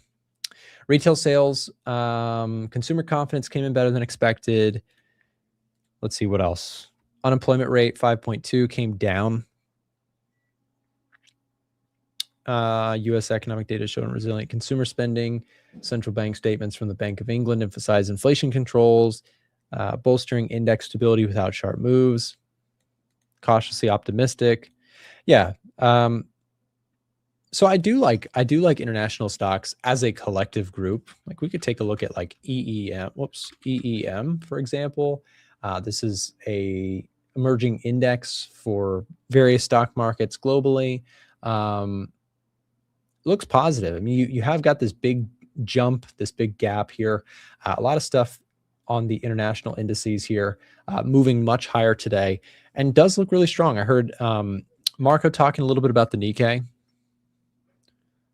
So I do like the Nikkei as well. Obviously up 5.5% today, so I can't really justify jumping in here. But if you were to get a pullback, it would be interesting, in my opinion. Maybe a pullback to like 54,500. So there's a lot of stuff. There's a lot of stuff out there on the index long side of things that I'm looking at. If we flip over to Nikkei, I believe it has one of the strongest scores right now. Plus 10 reading. Looks really good. It's gotten a bullish reading the last few days. And we continue to move higher. Crowd sentiment lately has been bearish. Interesting. Who is held accountable when your edge finder produces misleading data? That's a great question. We have a disclaimer for a reason, and we always mention that data is not guaranteed to be accurate in the edge finder in our clauses for the sole reason of what I just discussed. Bugs can take place. And so we have that within every disclaimer whenever someone purchases software, is to be careful of bugs that can happen. And that goes for, by the way, anything, right? TradingView, Forex Factory, all of those things should always double check with other sources just in case, because it's really important. Because errors can happen, you know, like being fully real with you, like we run a software business, stuff breaks. We have to fix it all the time. And we're fast with it, to be honest, but still, it still doesn't change the fact that software issues, data delays can happen. Hey, Nick, I have a question. How does Edgefinder handle macro context shifts? High jobs data can be bearish in inflation, but bullish in recession. It's a good question. So to address that topic, yeah, let's look at S&P 500. So if you're pointing out like, oh, the Fed can't cut rates if the jobs market is too strong. So what we do is we look at them individually and we rely on the collective scorecard to build that bias. So let me explain. Good jobs, we just treat as good for stocks, right? Better than expected jobs are perceived as bullish for stocks. Because if you just take a look at jobs, regardless of kind of context for a second, and just say, is it better for the stock market and for earnings of companies if people are employed or unemployed? Obviously, employment being high is better for corporate earnings. Always, 100% of the time. If people aren't employed, they can't go out and spend money. Granted, you may then say, well, then doesn't that potentially put pressure on interest rates staying high? Well, for that, we factor that category in with our 2-year yield comparison and our inflation bias. By looking at the conclusive overall bias shown here, you bring up a wonderful question, which is, how does Edgefinder account for the collective view and the context of this market? And this is how. Inflation being hot is generally perceived as negative for stocks. But then also we look at jobs. Then we also look at manufacturing PMIs, right? So this reading doesn't shift based on what this is saying. The Edgefinder's overall reading takes into consideration all of this, right? I hope that makes sense. Yeah, please don't spam the chat. Come on, you're gonna make me cry. If I have to read sell for euro US dollar, tell me 100% one more time, then I'm shutting down the stream. Hey, you know what? It's way more relaxed than like an NFP day. Oh my gosh, you get a bunch of like random bot accounts jump in here and they're like, should I buy or sell gold? Should I buy or sell gold? And you get like 37 messages like that in a row. That's something else. Bunny YouTube, that's a great question. Thank you for that. I know as a software engineer, yes, you and me both. Software 101 is stuff breaks and you got to fix it, keep building new things and improve it. And sometimes when you improve something, it breaks something else and then you got to go fix that and build improvements over there. And that breaks something over here. It's like playing Jenga. That's what software engineering is, like playing Jenga. You like push something over here to fix it and then something else pops out over here. right? That's how it goes. It's always gold and the euro. Yeah. And sometimes Nasdaq. 100% sell for now. We never know anything for 100%. Sooner you accept that into your trading mindset, the better off you'll be. I had a comment from somebody the other day who said, Nick, when I first got started trading, I was one of those people who was like, euro dollar 100% going higher, or euro dollar 100% going lower, or gold is definitely moving lower, or gold is definitely higher. And they pointed out that with time, they have become the type of person that says, euro dollar, I slightly lean bearish, or it seems so minimal, but I'm telling you, the psychology of that shift is so important. Because if I look at the S&P 500, right? I've been doing this for a long time. I've been trading for 10 years. I can never tell you where the S&P 500 is going with certainty. But you know who can tell you where the S&P 500 or Nasdaq or gold is going to go with certainty? Someone who's been trading for 3 days. Like, I don't know what I'm doing wrong, but after 10 years, I can't tell you with certainty. But somehow some guy who just started trading last week, he knows for sure where gold's going tomorrow. Do you see the L shape or the U-shaped development? What's that theory called? Someone give me the name of this. This is there's a name for it. When you first start learning something, you somehow believe you know everything about it. And then you start to realize, oh my gosh, I know nothing about it. And the more you learn, the more you realize, gosh, I know nothing about it. And then slowly, years later, you start to recognize more and more, and you pick up and you learn from it. There's a theory, there's a name of this, right? There's this concept. I'm not making this up. This is a psychology thing. But it's really common. And actually, I've taken it to other areas of my life too, where it's like whenever I try something new, I recognize like my ignorance, right? There it is. Is that it? Dunning-Kruger effect? Look this up, guys. I'm telling you. Dunning-Kruger effect. Yeah, you guys got it. Boom.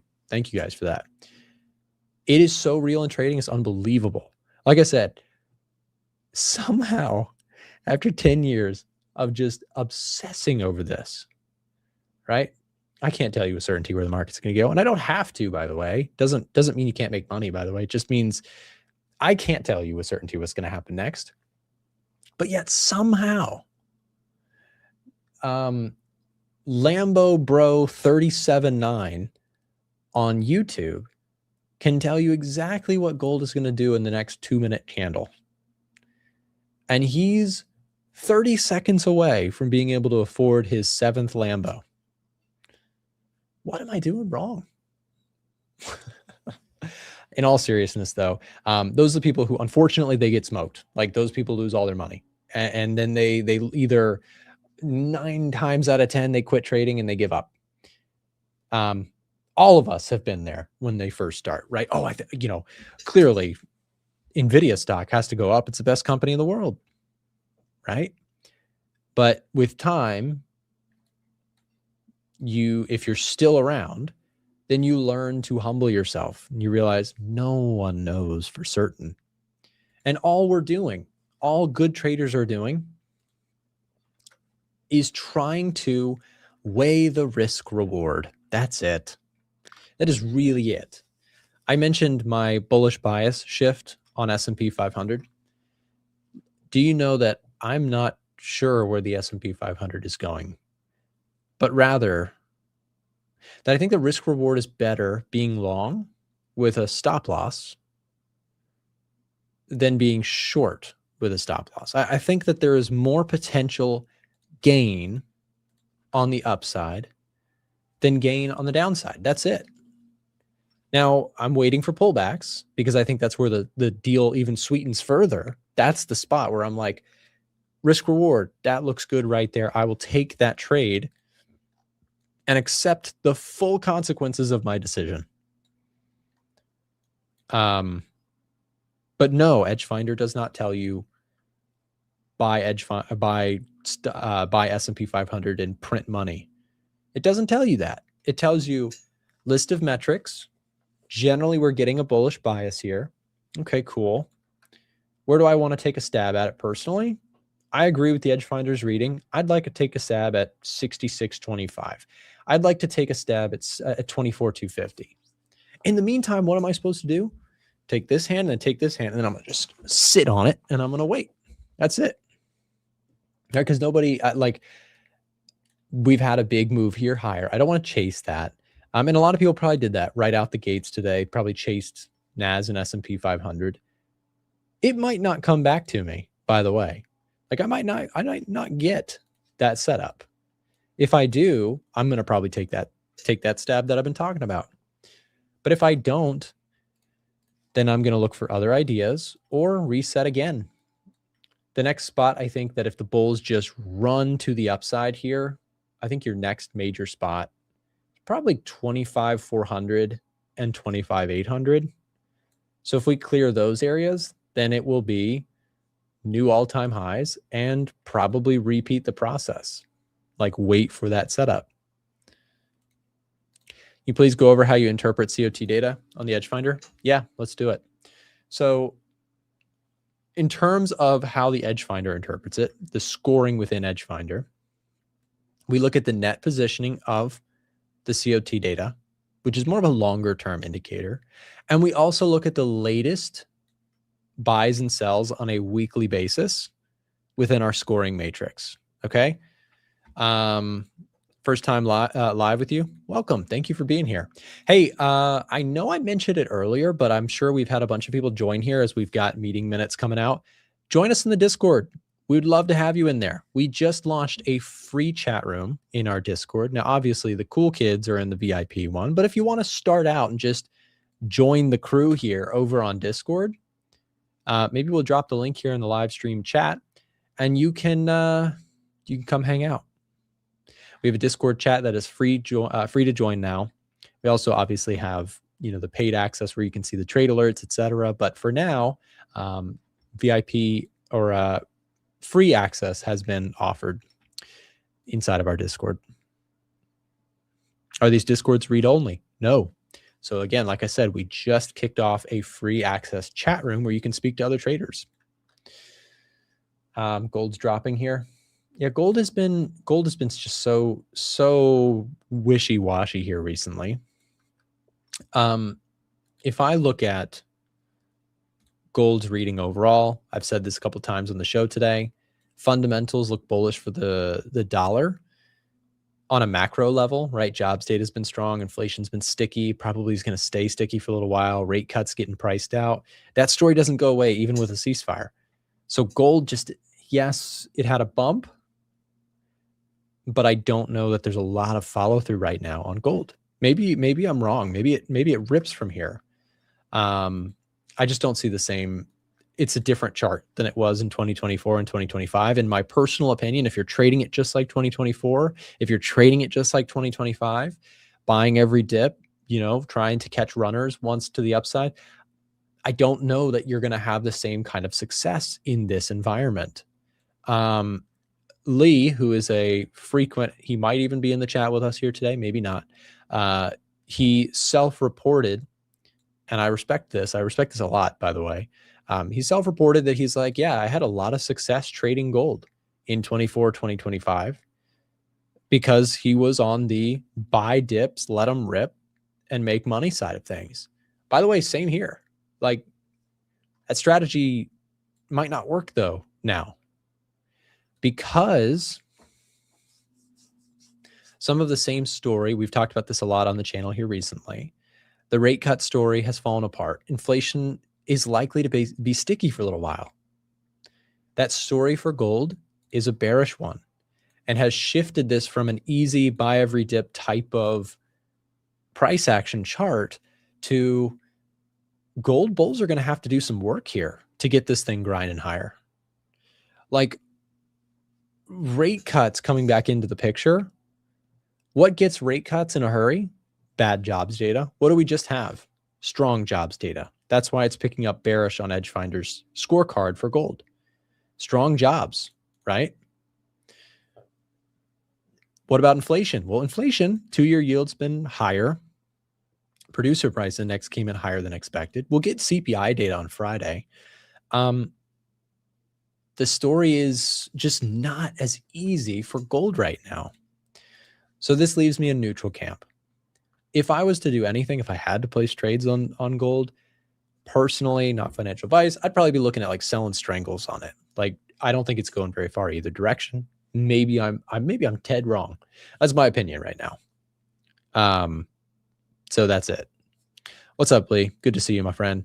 Yeah. So again, gold by the dip strategy. I mean, to my friends who were trading gold dips between 2023 and 2025, I think you and I will never forget that period of time because it was just a sweet spot.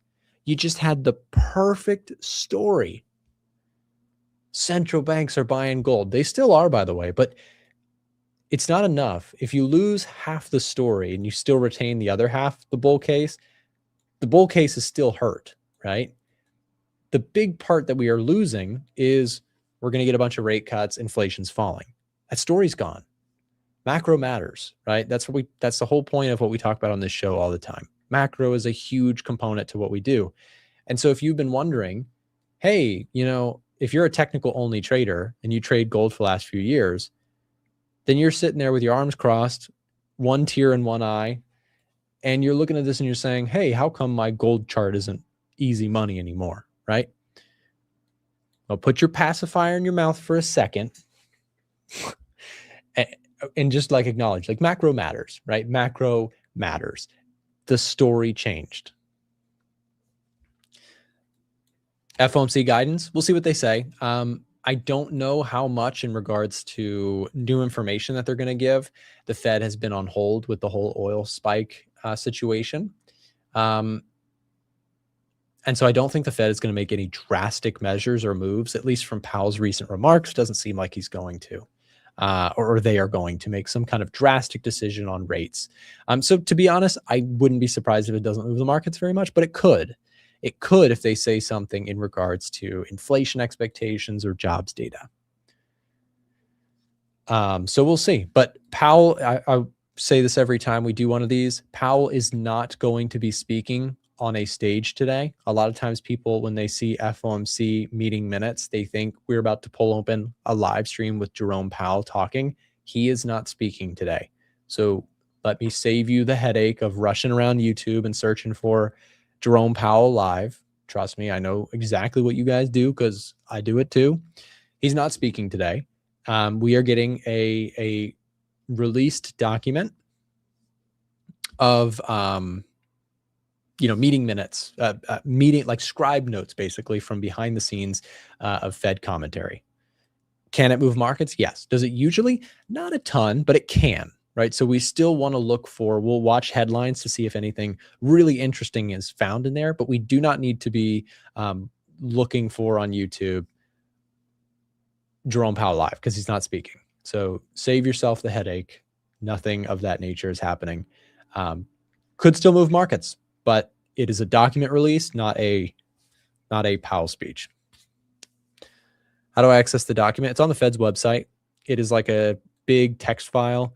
Personally, I don't try and read the document. I rather we'll just pull up headlines. There will be a bunch of automated, text reading softwares that will produce headlines out of the meeting minutes in the next few minutes, and we'll cover them here. So don't go anywhere, and I'll share my findings with you. Buckle in, chill out with me here, and make sure to subscribe. Hit that thumbs up. And I know a lot of you guys are probably new. I mentioned this earlier. If you guys would like to join our free Telegram channel, or if you'd like to join our free Discord where you can now chat with other traders, if that's something that you're interested in, it's completely free to join now. It's right here, and you can come chill out with the A1 crew. So again, link is in the live stream chat. Let's see. We've got 1 minute to go before that happens. Also, don't forget the anniversary sale. I know I mentioned it earlier, but a bunch of people have joined since. Our product that we talk about frequently on the show here, the Edge Finder, which is your kind of automated scorecard for macro fundamentals, crowd sentiment, technical bias, all that good stuff. It is currently on super sale right now. So if you're a regular viewer of my channel, you've been like waiting for a chance to pick this thing up, now's your chance to grab Edgefinder 40% off. Whether you trade gold, indices, currency pairs, other commodities, etc., this is your chance to pick it up at a super low cost. So either scan the QR code that's below my camera or click the live stream chat link that was just dropped to speak to our team about setting up a payment plan if you need access to that, discount offers, options that you have, etc. And if you're a regular viewer and you don't have the stock box, that's also on sale. We just did a 40% off discount on the stock box as well, which helps you scan stocks that you might be interested in. Like, for example, Meta, which is flying here recently. I don't know. Let me see. What's Meta up to now? It was up like 9% earlier. It's come down a little bit here. We'll keep an eye on Meta. But I am long the stock there. That was partially with the help of Stockbox. I really liked the readings here. I mean, you got a forward PE on this thing of 17 versus a 25 3-year average, give or take. Like, I feel like it's a decent valuation. I personally think the stock is a discount right now. Of course, not financial advice, but that's what I'm looking at. So I bought some stocks here recently in the dip, and I think in the longer run those will be decent pickups, but we'll see. I'm just going to be pulling up on my side, guys, headlines. If you see anything of interest, please share it with the class. Drop it in the live stream chat if you see any interesting stuff. Okay, so I have my first headline here. I'm just going to read it out to you guys. Most participants were concerned with a protracted conflict that could lead to further labor market softening, which could warrant additional rate cuts. So people talking, or the Fed meeting minutes pointing out that the situation in Iran could administer more rate cuts if we see economic damage. Many participants saw a risk of inflation remaining elevated for longer than expected amid persistent oil price increases, which could call for rate hikes. So that's pretty back and forth, right? So you have the conflict could lead to rate cuts, and the conflict could lead to rate hikes. Because geopolitical conflict, like what we have there, if it does, and it could escalate again, but if, let's say we did have an escalation that persisted for some time, if oil price, starts to go back up again, and let's say that it stays even where it sits, like let's say it just stays here for months on end, the economic damage that could happen could lead to corporate earnings coming down, which could lead to layoffs. Layoffs could lead to hurt consumers, which could lead to kind of that vicious recessionary cycle. So that is a serious concern. But at the same time, high oil prices can lead to inflation. So right now you still have a story in which even if the conflict is over, oil prices are going to remain elevated in the here and now, which could cause inflation expectations to go up. So it's tricky. You have kind of both sides of the mandate challenged by the geopolitical stuff. What are your thoughts on the Blue Owl Capital stuff? I really don't have a strong opinion on it. When I look at the XLF, right, which is financials, you are seeing a nice bump to the upside here today. I don't know. Private credit stuff is really not my specialty. So probably I would just default to following the trend on XLF, which has been recently down. So there is concern there. But maybe we're seeing a little bit of a breakout to the upside here in financials. Because, of course, financial companies are all kind of wrapped up into that too.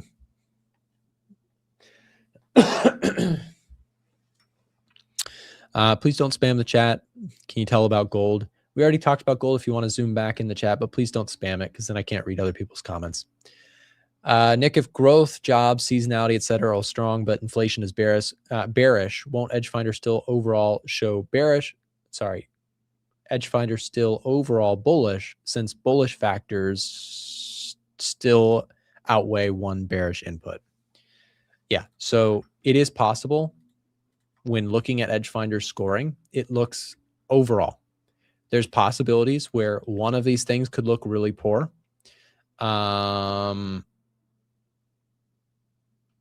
yeah, so you mentioned like if inflation was bearish, but everything else is bullish, like the current example, yes, the overall fundamental bias can still be positive. Rarely do you get the perfect economic scenario. Usually it's like some things look good, some things look bad, and you kind of try and take the median, if you will. That's literally what Edgefinder tries to do. It takes the aggregated score of looking at the jobs market, inflation data, economic data, and gives an overall rating. So right now, it's slightly leaning in favor of bullishness for the S&P 500 in terms of macro.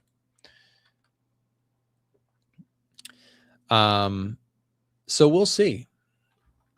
But when I look at S&P 500, I think you have strong earnings coming down the pipeline. That's kind of been expected. Growth in the economy is still showing resilience. We've seen PMIs that were much stronger than expected.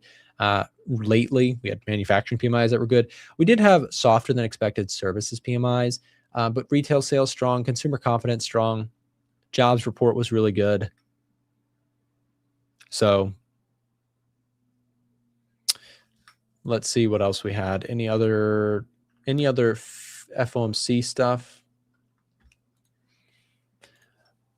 Most of the participants said the war could result in the need for easier monetary policy if rising gas prices hit the labor market and consumer wallets. Fair. And that's the thing. There's the expression, I've talked about this many times on the channel, that the cure for high oil prices is high oil prices. Why? Because if oil prices are high and gas prices are high, it hurts the economy, right? It hurts the consumer's ability to spend, which ultimately hurts the demand for oil underneath, causing then lack of demand, meaning oil prices can come down. And it's not really that easy because there's also supply issues like geopolitical stuff that can play into that too.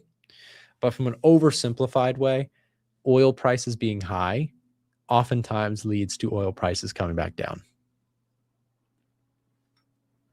And vice versa, I guess, right? Low oil prices can be a stimulant in regards to consumer spending, but it's sort of a it depends moment, because it's like with both of those scenarios, really high oil prices or really low oil prices, there's other factors that play into it too. If oil prices are really low and jobs data is just terrible and the economy is just in the gutter, it's not necessarily enough by itself to get everything going again. That's usually where the Fed comes in and prints $1 bajillion and stimulates the economy in that way.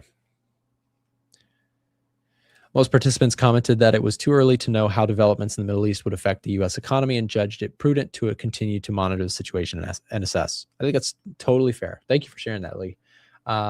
So yeah, I mean, pretty much my stance is still there. I'm looking for pullbacks in indices. I'd be a buyer on weakness down in the 66.20 level on SPX, 24,250 on NAS. And if you don't get it, then you don't get it. I just wait, right? Based on how things have been going, I don't think anybody here would be surprised if in the next 12 hours you had some kind of ceasefire breached moment or some kind of market panic. I mean, the headlines have been so back and forth. I think it's one post away, and this is stating the obvious, I recognize. You're one post away from a reversal in this sentiment. Granted, I would probably be a buyer of that dip if we did see a move back down to this level, because I think the risk reward is kind of there.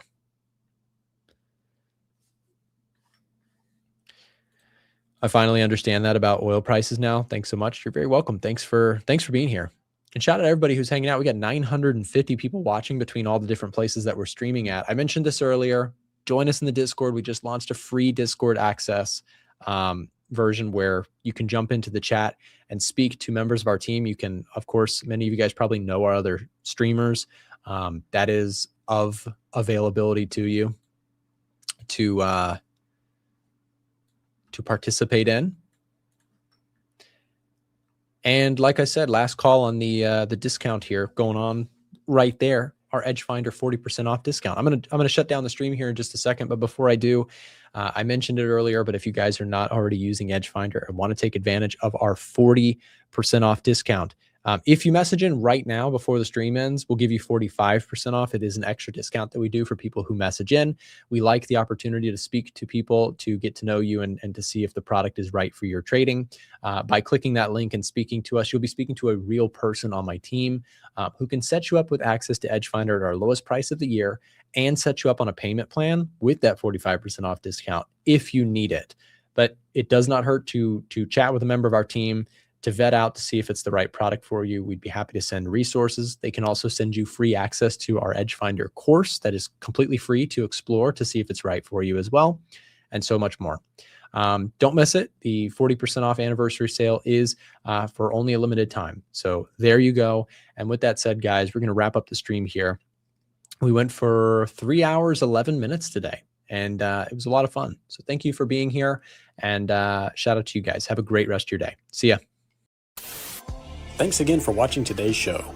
Our goal at A1 Trading is to continue to share free value to our audience through daily videos and articles, keeping you up to date with the latest market coverage.